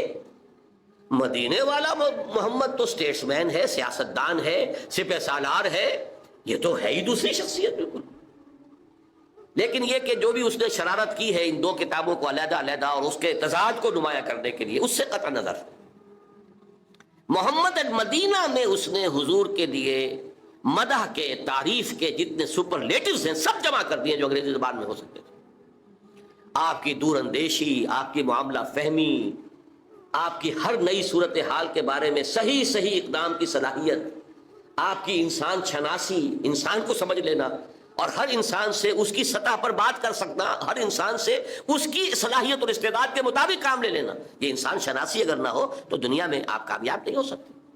موقع شناسی، تدبر، سیاست، آپ کی اسٹیٹس مین شپ، اس کے لیے سارے سپرلیٹوز جتنے بھی ممکن ہیں وہ جمع کر دیے ہیں۔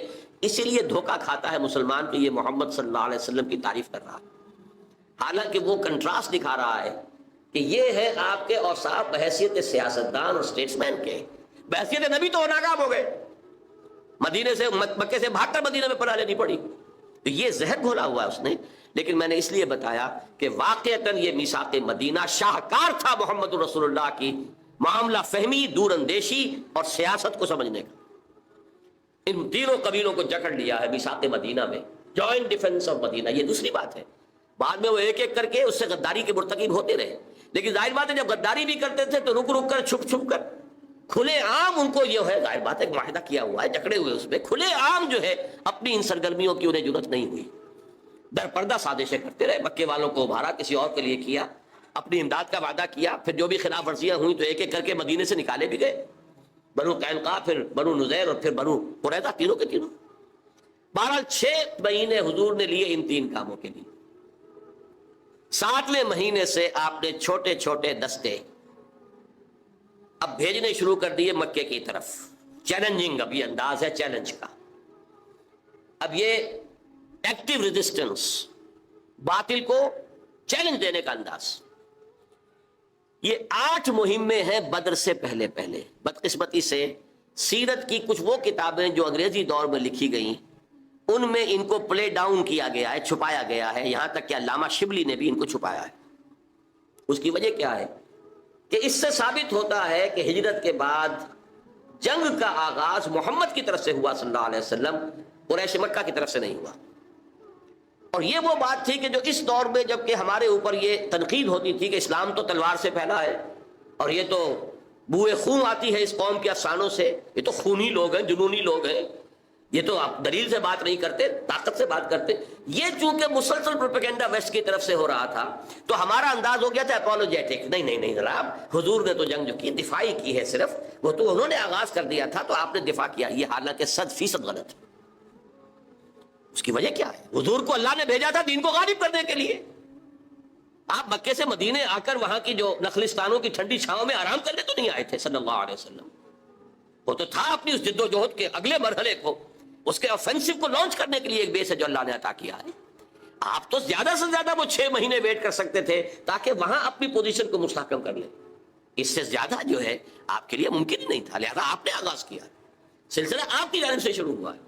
8 مہمیں بدر سے پہلے ہیں جن میں 4 میں حضور خود بھی شریک ہوئے، لہذا وہ غزوات کہلائیں گے، اور 4 وہ تھے جن میں حضور نہیں گئے تو وہ سرایا کہلاتے ہیں.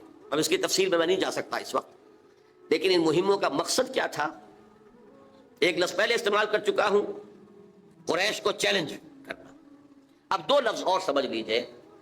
اکنامک بلاکیڈ آف مکہ، کیونکہ ان کا سارا جو معاملہ تھا معاش کا، وہ جو تجارتی قافلے جاتے تھے، شمال کی طرف قافلہ جاتا تھا، شام کی طرف وہ بدر سے ہو کر گزرتا تھا. بدر ظاہر بات ہے مکے سے 80 میل کے فاصلے پر ہے اور مدینے سے اور مکے سے 200 میل کے فاصلے پر، لہذا یہ زد میں تھا مسلمانوں کی. ادھر جو قافلہ جاتا تھا یمن کی طرف وہ نخلا سے ہو کر گزرتا تھا، حالانکہ وہ تو مدینے سے اور بھی زیادہ دور ہے، مکے سے بھی زیادہ دور، مکے سے جنوب مشرق کی طرف جا رہے ہیں. وہاں بھی آپ نے ایک مہم بھیج دی، نخلا کے اندر بھی مہم بھیج دی. مقصد کیا تھا کہ قریش کو یہ بتا دینا کہ اب تمہاری لائف لائن ہمارے ہاتھ میں ہے. اس کو کہتے ہیں جدید اصطلاح میں economic blockade of Mecca. Number 2 دوسری اصطلاح پولیٹیکل آئسولیشن آف قریش. حضور خود جہاں بھی گئے ان 4 مہموں کے دوران تو وہاں کے جو علاقائی قبائل تھے ان سے آپ نے معاہدے کر لیے. یا تو وہ پہلے الائی تھے قریش کے، اب ہو گئے حضور کے، یا یہ کہ انہوں نے نیوٹرلٹی کا معاملہ کیا کہ ہم نہ آپ کا ساتھ دیں گے قریش کے خلاف، نہ قریش کی مدد کریں گے آپ کے خلاف.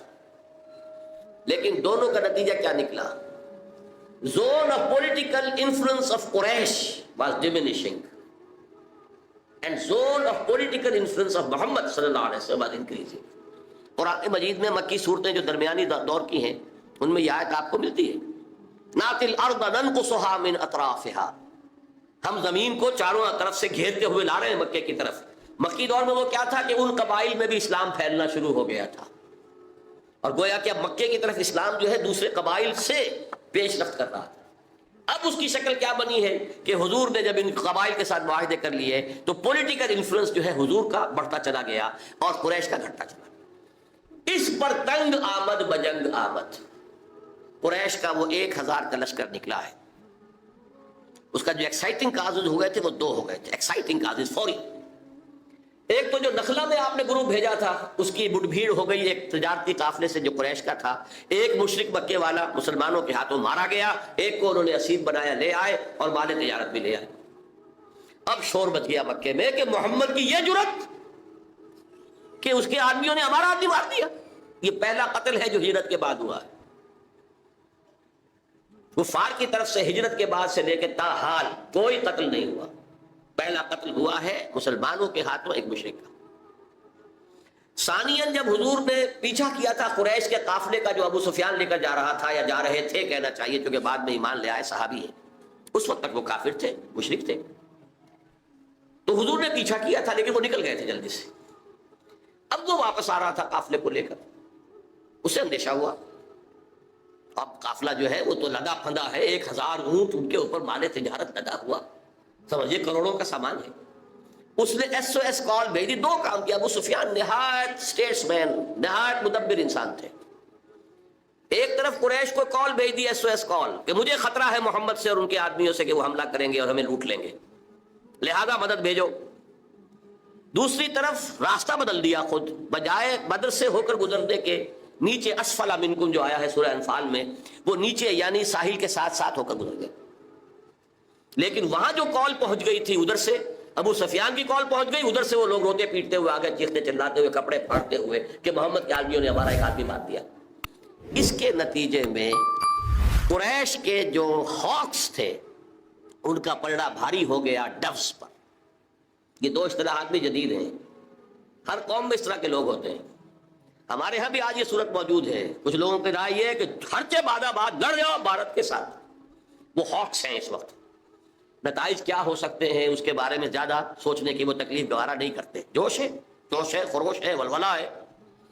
کچھ لوگ وہ ہیں کہ جو نہیں کہہ رہے کہ بھائی سوچو اس کے نتائج بہت خطرناک ہو سکتے ہیں، آل آؤٹ وار بھارت اور پاکستان کی کیا نتائج ہوں گے، اور اگر خدا نہ خواستہ، لیکن یہ کہ خدا نہ خواستہ تو میں کہہ رہا ہوں، لوگوں کا تو کہنا یہ کہ خواستہ ہی خواستہ ہوگا لازماً یہ کہ وہ ایٹمک وار بن جائے گی، نہ خواستہ کا کیا سوال، وہ تو لازماً بنے گی ایٹمک وار، اور اس کے جو نتائج ہوں گے جتنے ہولناک ہوں گے، اور جس کا سب سے اسلام کا ظاہری مظہر تقاضا کیا ہے؟ اطاعت۔ اگر تم اطاعت کرتے رہو گے، لا یلدکم من اعمالکم شیئا، اللہ تمہارے اعمال میں سے کچھ بھی کم نہ کرے گا، اعمال بھی قبول۔ حالانکہ کسی منافق کا کوئی عمل اللہ کے یہاں قبول نہیں ہو سکتا، لہذا نفی ہو گئی، یہ منافقین کا ذکر نہیں،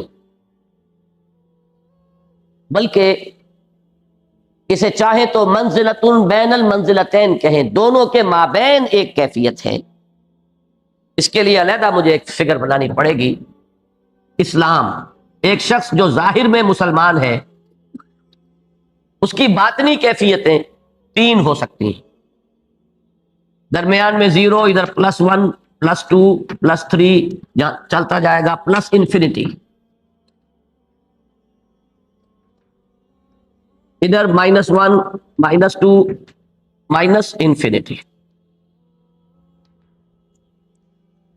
یہ ہے ایمان،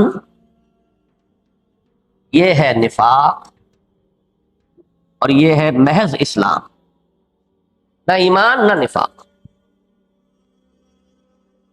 دل میں کچھ بھی نہیں، ویکوم، نہ مثبت طور پر یقین نہ منفی طور پر نفاق۔ یقین مثبت ویلیو ہے، نفاق منفی ویلیو۔ ادھر گئے منافق، اور منافق کے درجے ہوں گے، ایک رئیس المنافقین ہے عبداللہ ابن ابی، ایک کمتر درجہ اور کمتر درجہ اور کمتر درجہ، ایک رئیس المومنین ہے ابو بکر صدیق، اس سے کمتر، اس سے کمتر، اس سے کمتر ہوتا جائے، تو +1 +2 +3 +انفینٹی، -1 -2 -3 -انفینٹی۔ یہ نفاق کے درجات و ایمان کے درجات، بیچ میں یہ زیرو کیفیت ہے۔ اچھا، اب آیت کو مکمل کر لیں پہلے۔ جیسے میں نے وہاں کہا تھا کہ انسان مسئول ہے، رسپانسبل ہے، اکاؤنٹیبل ہے، محض ان 4 چیزوں کی بنیاد پر جو اللہ نے رکھی ہوئی ہیں اس کے اندر۔ رسالت اضافی شے ہے، تیسیر ہے اس امتحان کی، ایگزامینیشن میڈ ایزی ہے، اسی لیے وہ فضل اور رحمت کا مظہر ہے۔ اسی طریقے سے یہاں سمجھ لیجئے، منطق کا تقاضا یہ ہوگا کہ ایمان دل میں اگر نہیں ہے تو کوئی عمل قبول نہ ہو۔ منطق یہ چاہے گی کوئی عمل بغیر ایمان کے قبول نہ ہو، لیکن چونکہ یہاں منطق کو چھوڑ کر اللہ نے رحم اور فضل کا رویہ اختیار فرمایا، لہذا اس آیت کے آخر میں حوالہ آیا اللہ کے 2 صفات کا، ان اللہ غفور الرحیم، اللہ غفور ہے، اللہ رحیم ہے۔ یہ اس کی شان غفاری، اس کی شان رحیمی کا مظہر ہے، یہ اس کی رحمت کے طفیل ہے کہ یہ رعایت تمہارے ساتھ کی جا رہی ہے کہ اگر تم اطاعت کرتے رہو گے تو چونکہ نفاق نہیں ہے، نفاق تو ہو تو زیرو سے جو چیز ضرب کھائے گی زیرو ہو جائے گی، وہ تو اس کی حیثیت تو وہ ہے، لیکن نفاق نہیں ہے۔ تو اگرچہ ایمان تمہارے دلوں میں تاحال جاگزیں نہیں ہوا، داخل نہیں ہوا، لیکن اس حال میں بھی اگر تم اطاعت کرتے رہو گے تو تمہاری اطاعت قبول ہوگی، تمہارے اعمال کے اجر و ثواب سے تمہیں محروم نہیں کیا جائے گا، بلکہ اس میں کچھ بھی کمی نہیں کی جائے گی۔ کیوں؟ ان اللہ غفور الرحیم، اس لیے کہ اللہ تعالیٰ غفور الرحیم۔ یہ آیت ہمارے ہر ساتھی کو حفظ ہونی چاہیے۔ اگلی آیت میں وہ بھی آ جائے گی. قالت الاعراب آمنا قل لم تؤمنوا ولكن قولوا اسلمنا ولما يدخل الايمان في قلوبكم وان تطيعوا الله ورسوله لا يلدكم من اعمالكم شيئا ان الله غفور رحيم. آواز ٹھیک نہیں ہے. اس آیت میں اسلام کو ایمان کے بالمقابل لایا گیا، علیحدہ کر دیا گیا. اب اس کو سمجھ لیجئے اصل میں کہ چونکہ دنیا میں ہمیں ایک سسٹم بنانا ہے، ایک معاشرہ قائم کرنا ہے، اور اس معاشرے کی بنیاد جو ہے وہ ایمان کو ہی بنانا ہے. لیکن ایمان حقیقی، یقین قلبی، وہ تو دل میں ہے، باطنی شے ہے، اس کی ویریفیکیشن کا ہمارے پاس کوئی ذریعہ نہیں. ہمیں کوئی ایسی محسوس، دیکھیے اقبال کا شعر یاد آیا کہ خو گرے پے کرے محسوس تھی انسان کی نظر، مانتا پھر کوئی اندیکھے خدا کو کیوں کر. تو ہمیں کوئی محسوس اور مشہود نظر آنے والی چیز چاہیے جس کو ہم کرائیٹیرین بنائیں کہ جو اس شے کو پورا کر دے اس کو ہم تسلیم کر لیں گے کہ وہ مسلمان ہے، وہ ہمارا بھائی ہے. ایک مسلمان لڑکی کا نکاح صرف مسلمان مرد سے ہو سکتا ہے. اس سے لیگل کوسچن کہ وہ مسلمان ہے کہ نہیں ہے. کیسے فیصلہ کریں گے؟ دل میں اتر کر دیکھنے کا کوئی امکان نہیں، کوئی آلہ نہیں. ایک مسلمان ریاست کا مکمل شہری صرف مسلمان ہوتا ہے. کیسے معلوم ہوگا؟ یہ تو خیر آپ بھی طے کرتے ہیں نا گئے گزرے زمانے میں بھی کہ سربراہ مملکت مسلمان ہوگا. سوال یہ ہے کہ کیسے طے ہوگا؟ اس کے اندر ایمان ہے یا نہیں، اس کو تو جاننے کا ہمارے پاس کوئی ذریعہ نہیں. کوئی نہ کوئی کرائیٹیرین، کوئی نہ کوئی اس کے لیے معیار جو کہ بالکل ظاہر و باہر. اس میں ایمان کا صرف ایک حصہ شامل کیا، اقرار باللسان والا کلمہ شہادت، اور 4 عبادات اس میں ایڈ کر کے ہم نے ارکان اسلام بنا دی.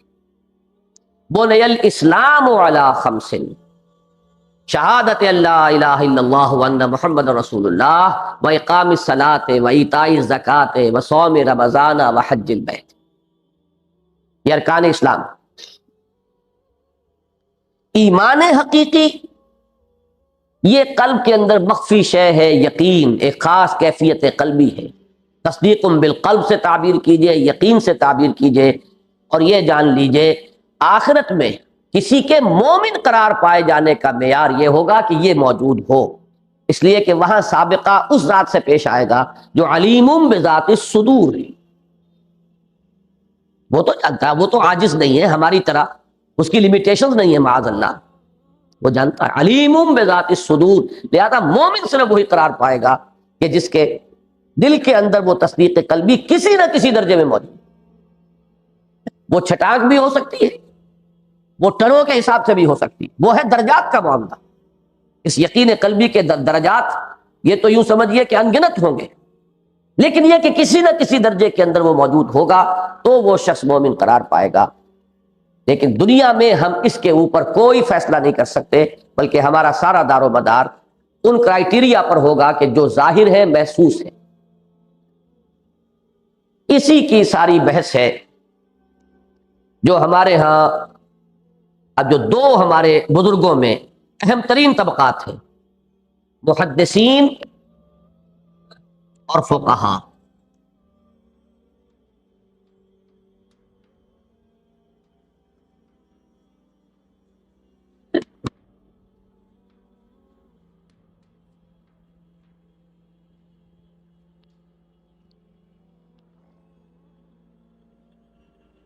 یہ 2 عظیم ترین طبقات ہیں ہمارے.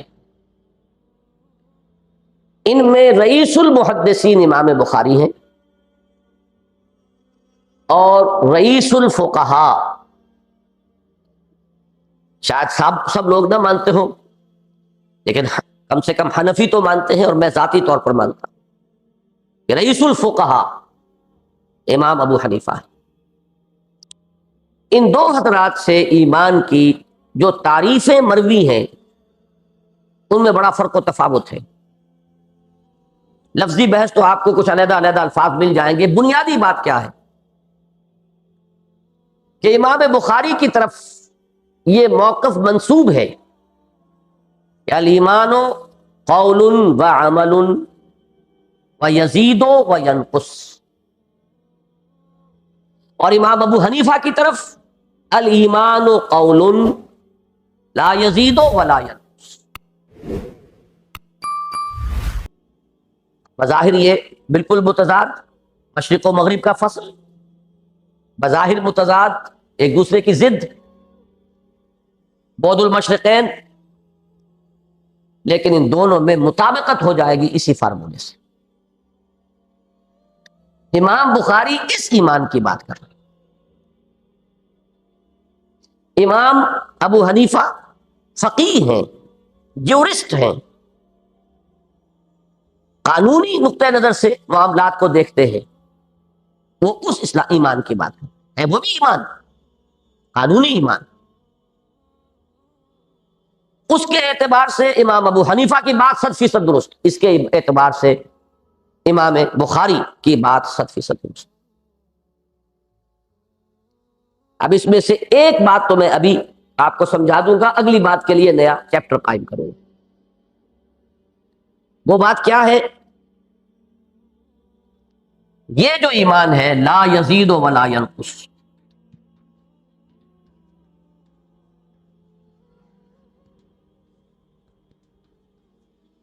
لا یزید ولا ینقص، اور یہ جو ایمان ہے وہ یزید و ینقص.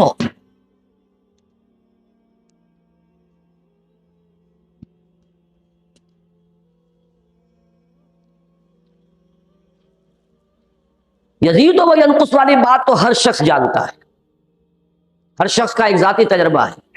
ایمان گھٹتا ہے، بڑھتا ہے. قرآن مجید میں زادتہم ایمانا، ان کے ایمان میں اضافہ ہو گیا. آپ اگر صاحب ایمان کی صحبت میں بیٹھیں گے ایمان بڑھے گا. کیسے ہو سکتا ہے بھٹی کے سامنے بیٹھے اور آپ کو حرارت نہ پہنچے؟ آپ کہیں برف کی سل کے قریب بیٹھے اور اس سے آپ کو ٹھنڈک نہ پہنچے؟ یہ تو بالکل فزیکل فینومینن ہے. قرآن مجید پڑھیں گے ایمان بڑھے گا. کوئی فحش چیز، بیکار کی چیز پڑھیں گے ایمان گھٹے گا. اہل اللہ کی صحبت ہے ایمان بڑھے گا. اہل حرص و ہوا کی صحبت ہے ایمان گھٹے گا. بالکل اگر من الشمس بات ہے. لیکن وہ ہے کون سا؟ وہ حقیقی ایمان، دل والا. وہ یہ ایمان نہیں، یہ ایمان نہ گھٹتا ہے نہ بڑھتا ہے. اس کو سمجھنا ہے ذرا تھوڑا سا مشکل، اس کی وضاحت سمجھ لیجئے. یہ ایمان حقیقت میں ایک لیگل سٹیٹس کا نام ہے، ایک قانونی حیثیت ہے. اس قانونی حیثیت میں بڑھنے گھٹنے کا کوئی امکان نہیں. یہاں تو آن اور نن لا اپلائی ہوگا. ہے تو ہے، پورا ہے، نہیں ہے تو بالکل نہیں. کوئی شخص کسی وقت زیادہ مسلمان، کم مسلمان، اپنے حقوق کے اعتبار سے نہیں ہو سکتا. اس کی مثال جو بہت ہی واضح ہے، بہت صاف سمجھ میں آ جائے گی. ایک شخص کے دو بیٹے ہوں، فرض کیجئے ابو بکر صدیق اور عبداللہ ابن ابی، ایک سید المومنین، ایک رئیس المنافقین. دونوں اگر ایک باپ کے بیٹے ہوتے تو کیا وراثت میں ابو بکر کو زیادہ ملتا اور عبداللہ ابن ابی کو کم ملتا؟ So long as he is accepted as a Muslim، اس کا قانونی استحقاق پورا موجود ہے. ہاں اگر آپ نے تکفیر کر دی، اس کو مسلمان نہیں مان رہے، وہ گھٹے گا نہیں، ختم ہو جائے گا، زیرو ہو جائے گا. اس کا قانونی استحقاق بحیثیت مسلم ختم ہو جائے گا. تو یہ آن اور نن لا ہے. اس میں جب تک وہ مسلمان ہے، وہ قانونی حقوق میں بڑے سے بڑے متقی اور بڑے سے بڑے عابد اور زاہد مسلمان کے برابر ہے. ہر مسلمان دوسرے مسلمان کا کفو ہے. یہ ہے وہ لیگل سٹیٹس، یہ برابری کی بات ہے. اس میں تقوی، پرہیزگاری اور فسق و فجور نہیں آئیں گے جب تک کہ وہ مسلمان. ہاں کوئی بات ایسی ہو گئی، ضروریات دین میں سے کسی کا انکار کر دیا اس نے، وہ فاسق ہے، نماز نہیں پڑھتا، اسے آپ مسلمان مانیں گے، اس کے اوپر تعزیر جو ہے جو نافذ کریں گے، ماریں گے، پیٹیں گے، جو کریں گے۔ زانی ہے، شادی شدہ ہے، رجم کر دیں گے، لیکن کافر نہیں کہیں گے اسے، اس کی نماز جنازہ پڑھی جائے گی، لیکن مسلمان ہے۔ منافق ہے، لیگلی مسلم ہے، اسلامی کے اندر آتا ہے منافق بھی، اس کی نماز جنازہ پڑھی گئی۔ وہ خاص معاملہ ہے کہ عبداللہ ابن ابی کی نماز جنازہ کے بعد حضور کو روک دیا گیا آئندہ کے لیے، وہ تو اس لیے کہ حضور کو تو تعین کے ساتھ بتا دیا گیا کہ کون کون منافق ہیں، لیکن یہ رول نہیں۔ یہ ہے بہت اہم بات، یہ قانونی ایمان کہہ لیں، اسلام کہہ لیں، it bestows a legal status on a person, اس دنیا میں اسے کچھ حقوق حاصل ہوتے ہیں، اسلامی معاشرے کا فرد، اسلامی ریاست کا شہری، یہ دو چیزیں جو ہے، دو الفاظ کافی ہیں، اور اس میں کوئی کمی بیشی نہیں ہو سکتی، یہ ایک لیگل سٹیٹس ہے، جامد ہے، یہ اس میں بڑھنے گھٹنے کی صلاحیت ہی نہیں۔ اور یہ جو ایمان حقیقی ہے، جو عبارت ہے تصدیق قلبی اور یقین سے، وہ ایمان گھٹتا بھی ہے، بڑھتا بھی ہے۔ اب اسی کی آگے بحث چلے گی ساتھ میں، ایمان اور عمل، ان کا باہمی تعلق کیا ہے؟ مجھے تو نہ کہا، خیر، تمہیں بتا دوں۔ بس اب یہ سب ہے، ان دونوں کا رہنے دو، باقی سب بتا دو۔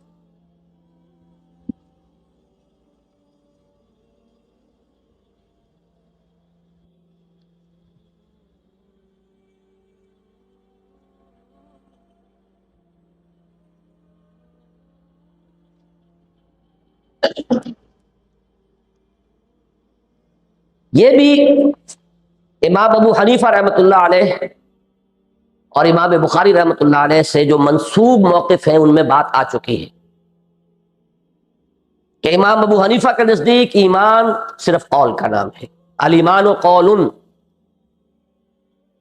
اور امام بخاری کے نزدیک ایمان قول اور عمل دونوں کے مجموعے کا نام ہے، قول و عمل۔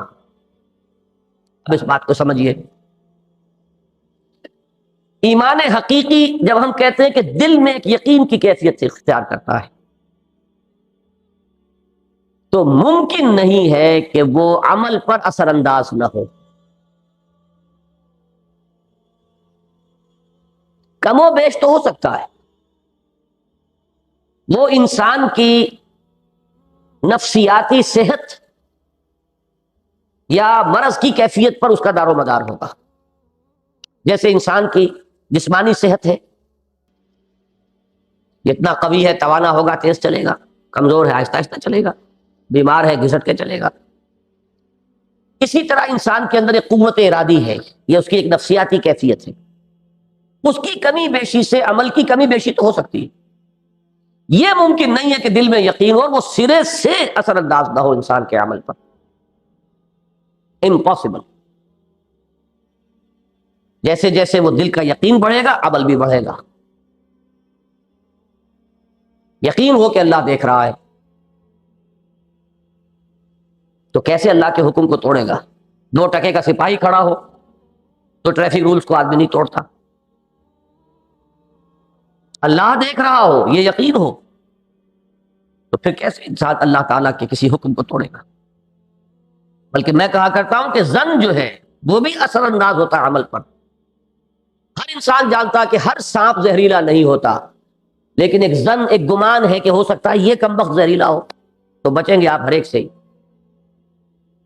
تو جب اس درجے میں بھی انسان کے عمل پر وہ ظن بھی اثر انداز ہوتا ہے، تو کیسے ممکن ہے کہ یقین ہو اور عمل میں اس کا ظہور نہ ہو؟ تو ایمان نام ہے قول اور عمل دونوں کے مجموعے کا۔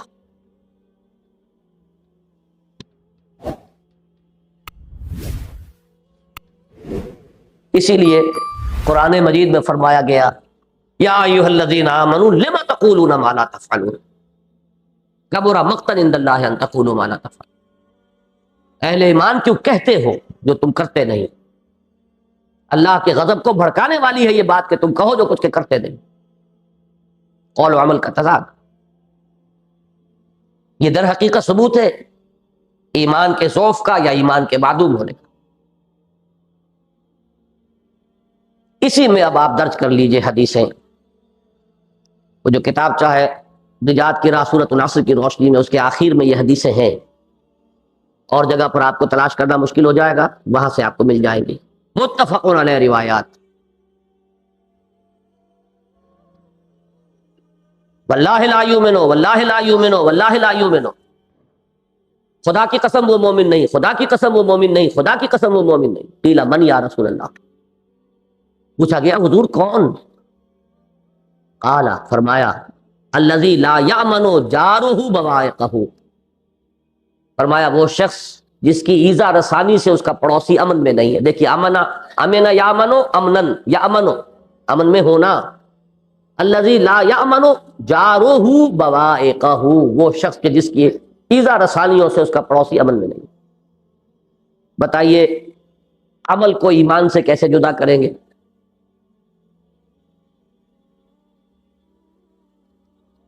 دوسری حدیث، لا یزنی الزانی حین یزنی وہو مومن، ولا یسرق السارق حین یسرق وہو مومن، ولا یشرب الخمر حین یشرب وہو مومن۔ کوئی بدکار حالت ایمان میں بدکاری نہیں کرتا۔ کیسے ممکن ہے؟ وہ ایمان جھیلے کا نہ ہوا، وہ ایمان جو دل میں ہو اور پھر انسان زنا کر رہا، کیا قدر و قیمت ہوئی اس کی۔ کوئی چور حالت ایمان میں چوری نہیں کرتا، کوئی شرابی حالت ایمان میں شراب نہیں۔ لیکن اب اس سے جو مغالطہ پیدا ہو گیا تو کیا وہ کافر ہو گیا؟ بس جو یہاں پہنچے انہوں نے ٹھوکر کھائی۔ یہاں اس کفر اور اسلام والی بحث کو اگر لے آئے تو یہی ہے خلط مبحث، بات ہی الگ ہے۔ کافر اور مسلم یہ لیگل اینٹیٹیز ہیں، وہاں وہ ایمان اپلائی کرے گا، یہاں ایمان حقیقی کی بات ہو رہی ہے۔ اس حدیث کی روح سے جنہوں نے یہ سمجھا کہ یہ کفر ہے، ٹھوکر کھائی۔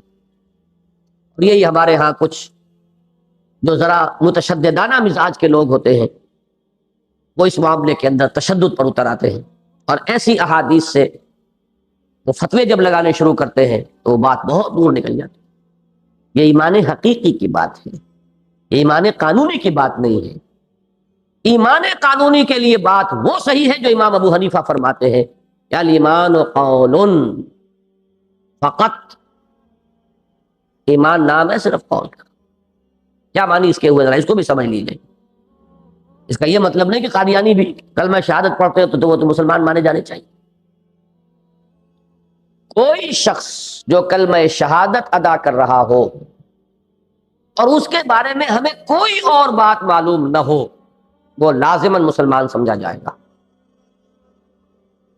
لیکن اگر اضافی طور پر یہ معلوم ہو کہ وہ ضروریات دینی میں سے کسی شے کا منکر ہے، مثال میں آپ کو دے دوں، اگر فرض کیجئے وہ کہتا میں آخرت کو تو نہیں مانتا، میں نے تو دو چیزوں کا اقرار کیا نا، اللہ کی توحید، محمد کی رسالت، تیسری بات میں نے کب مانی تھی؟ تو آخرت کا انکار کر رہا تھا۔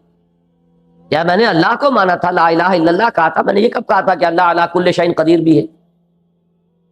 اللہ کی کسی صفت کا انکار کرے، آخرت کا انکار کرے، اسی طرح سے ختم نبوت کا انکار کرے تو اس کی تکفیر کی جائے گی۔ نماز کا انکار کرے گا تکفیر ہو جائے گی، نماز نہیں پڑھے گا، مانے گا کہ نماز فرض ہے تو صرف فاسق قرار پائے گا، کافر نہیں ہوگا۔ نہ نماز پڑھتا ہو، نہ روزہ رکھتا ہو، نہ حج کرتا ہو، نہ زکوٰۃ دیتا ہو، مانے کہ ہاں یہ ساری چیزیں فرض ہیں، میری کوتاہی ہے، آپ سزا دیں، تعزیر نافذ کریں، جو چاہے کریں، کافر نہیں کہہ سکتے، اس لیے کہ ایمان کا دار و مدار صرف قول پر ہے۔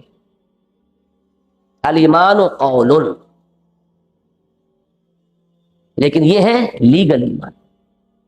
ان دونوں چیزوں کو اصل میں علیحدہ علیحدہ سمجھنا بہت ضروری ہے، اور اس میں جب گڑبڑ ہوتا ہے معاملہ تو انتہا پسندی آ جاتی ہے۔ اب انتہا پسندیاں کیا ہے وہ بھی سمجھ لیجیے. مرجیہ ایک خاص ہمارے ہاں کلامی علم کلام کے جو مختلف مکاتب فکر بنے ان میں ایک فرقہ ہے. ان کا کہنا یہ ہے کہ بس جو شخص قانوناً مسلمان ہے، کلمہ شہادت ادا کرتا ہے، اب کوئی شے اسے نقصان نہیں پہنچا سکتا. وہ مسلمان ہے، مومن ہے، اللہ کے ہاں سب کچھ معاف ہو جائے گا. یہ ایک انتہا ہے. یہاں اس قانونی ایمان کو حقیقی ایمان کے درجے پر لا کر بٹھا دیا. یہی ظلم ہے، وضع الشیء فی غیر محلہ، کسی شے کو اس کے اصل مقام سے ہٹا کر کہیں اور رکھ دینا، یہ ظلم ہے. تو قانونی ایمان اس کو اپنی جگہ پر رکھیے، اس کا تعلق اس دنیا سے ہے. دنیا میں ہم اسے مسلمان مانیں گے، ہو سکتا ہے وہ مسلمانوں کا لیڈر ہو، رہنما ہو، وہ مسلمانوں کا قائد ہو، کچھ بھی ہو، دنیا میں مانیں گے. آخرت کا معاملہ وہ نہیں ہے، وہ ہوگا اس تصدیق قلبی کے اوپر. اس کے بالکل برعکس معاملہ ہو گیا خوارج کا. جس نے گناہ کبیرہ کیا وہ کافر، الا یہ کہ توبہ کرے. توبہ نہیں کرتا تو کافر ہے، کافر ہے تو مرتد ہے، مرتد ہے تو واجب القتل ہے. اس کی جان لینا آپ پر حلال، اس کا مال قبضہ کر لینا آپ کے لیے حلال، اس کی بیوی کو لونڈی بنا لینا آپ کے لیے جائز. وہ سارا پھر لیگل پروسیس تو سٹارٹ ہو گیا. غلطی تو ایک ہی ہوتی ہے نا، ایک سٹریٹ لائن آ رہی ہے، ایک جگہ پر وہ مڑ گئی، پھر سٹریٹ لائن ہے. لیکن اب یہ ذرا سا اینگل جو غلط ہوا جاتا چلتا جائے گا تو تاثریہ میرا دیوار کج. غلطی کسی ایک پوائنٹ پر ہوتی ہے، بس یہ ہے، اور اسی کو لوکیٹ کرنا ہوتا ہے اصل میں اہم. اکثر معاملات میں انسان یہ سوچتا ہے there's something wrong somewhere. اصل معاملہ یہ ہے کہ معین کریں what's wrong and where. اس کا تعین کریں گے تو کسی اصلاح کی کوئی صورت جو ہے وہ پیدا ہو سکے گی. اور جب تک یہ رہے کہ something is wrong somewhere تو اس وقت تک آپ کو اقدام تو نہیں کر سکتے. تو یہاں بھی غلطی صرف ایک ہوئی کہ انہوں نے گناہ کبیرہ کے مرتکب کو کافر قرار دے دیا. وہی احادیث، جس نے شراب پی، لا یزنی زانی ہی نہ یزنی وہو مومن ولا یشرب الخمر ہی نہ یشرب وہو مومن. مومن نہیں ہے تو کافر ہے. دو ہی کیٹیگریز ہیں. نہیں، یہی مغالطہ ہے. وہ ایمان حقیقی کے اعتبار سے ہے کہ ایمان اور عمل لازم و ملزوم، ایک وحدت، جس کو انگریزی میں آپ کہیں گے بہترین لفظ ہے آرگینک ہول، حیاتیاتی اکائی. جو ان آرگینک ہیں ان کے آپ تجزیہ کر سکتے ہیں، ٹکڑے کر سکتے ہیں. ایک من لوہا ہے، بانٹ دیجئے ٹکڑوں کے اندر، ایک ایک شیئر کر دیجئے. لیکن ایک من کا اگر بچڑا ہے اس کے ٹکڑے کریں گے تو بچڑا نہیں رہے گا، وہ گوشت ہے آپ کے پاس، کھائے آپ. تو حیاتیاتی اکائی وہ ہے کہ جس میں تجزیہ نہیں ہو سکتا. تو حقیقی ایمان کے اعتبار سے ایمان اور عمل، قول اور عمل ایک حیاتیاتی اکائی ہے. قانونی ایمان یا اسلام کے اعتبار سے ایمان کل کا کل قول سے متعلق ہے. اس کی بنیاد پر فیصلہ ہوگا کہ وہ مسلمان ہے کہ نہیں. تیسری جو اس میں غلطی ہوئی ہے وہ اہل تشیع نے کی ہے. اس دنیا میں فیصلے کرنے لگے کہ کون مومن ہے اور کون نہیں ہے. ان کے ہاں اصطلاح ہی چلتی ہے مومن بھائی. باقی کسی کو بہت رعایت دیں گے تو مسلمان مان لیں شاید، لیکن یہ کہ مومن نہیں مانیں گے. حالانکہ یہ فیصلے اس دنیا میں ہونے والے نہیں ہیں. وہ بھی ابو بکر صدیق کو مان لیں تو مان لیں، عمر فاروق کو تو مسلمان بھی ماننے کو تیار نہیں ہوں گے معاذ اللہ. لیکن یہ مغالطہ ہے. ایمان کا یہ فیصلہ تو وہیں جا کے ہو. اس دنیا میں ہمیں ایک دوسرے کے ساتھ جو معاملہ کرنا ہے اس میں اسلام کی بنیاد پر وہ لیگل کرائیٹیریا جو مقرر کر دیے گئے ہیں کہ جو شخص اس کو پورا کر رہا ہے وہ مسلمان ہے. اس ذیل میں وہ حدیثیں آتی ہیں جن کو ایکسپلائٹ کرتے ہیں قادیانی. من صلی صلاتنا واقی اکل ذبیحتنا، کہیں آتا ہے من استقبل قبلتنا، جس نے ہمارے قبلے کی طرف رخ کیا، جس نے ہماری طرح کی نماز پڑھی، جس نے ہمارا ذبیحہ کھا لیا فہو مسلم، وہ مسلمان۔ اس کا یہ مطلب نہیں ہے کہ وہاں حصر کر دیا گیا ہے، بلکہ یہ ہے کہ ظاہری علامات جن کی بنیاد پر کہ ہم کسی کو مسلمان لیں گے وہ یہ ہے۔ باقی اگر معلوم ہو جائے کہ یہ بدبخت اللہ کو علی کل شیء قدیر نہیں مان رہا تو تکفیر ہوگی۔ اگر یہ آخرت کا منکر ہے تو تکفیر ہو جائے گی، اگر یہ ختم نبوت کا منکر ہے تو تکفیر ہوگی، وہ ایک علیحدہ سیکنڈری سٹیپ ہے۔ بنیادی طور پر کسی کا مسلمان مانا جانا محض کلمہ شہادت پر ہو جائے گا، اور ظاہری سی کچھ علامات جو ہماری تہذیب اور تمدن کے شعائر ہیں وہ اس میں جو نظر آتے ہیں وہ دیکھے جائیں گے، باقی اصل شے جو ہے وہ قول ہے، عمل نہیں، عمل کی بنیاد پر تکفیر نہیں ہو۔ بات واضح ہو گئی؟ اب اسی عمل کا ایک اور درجہ ہے آگے،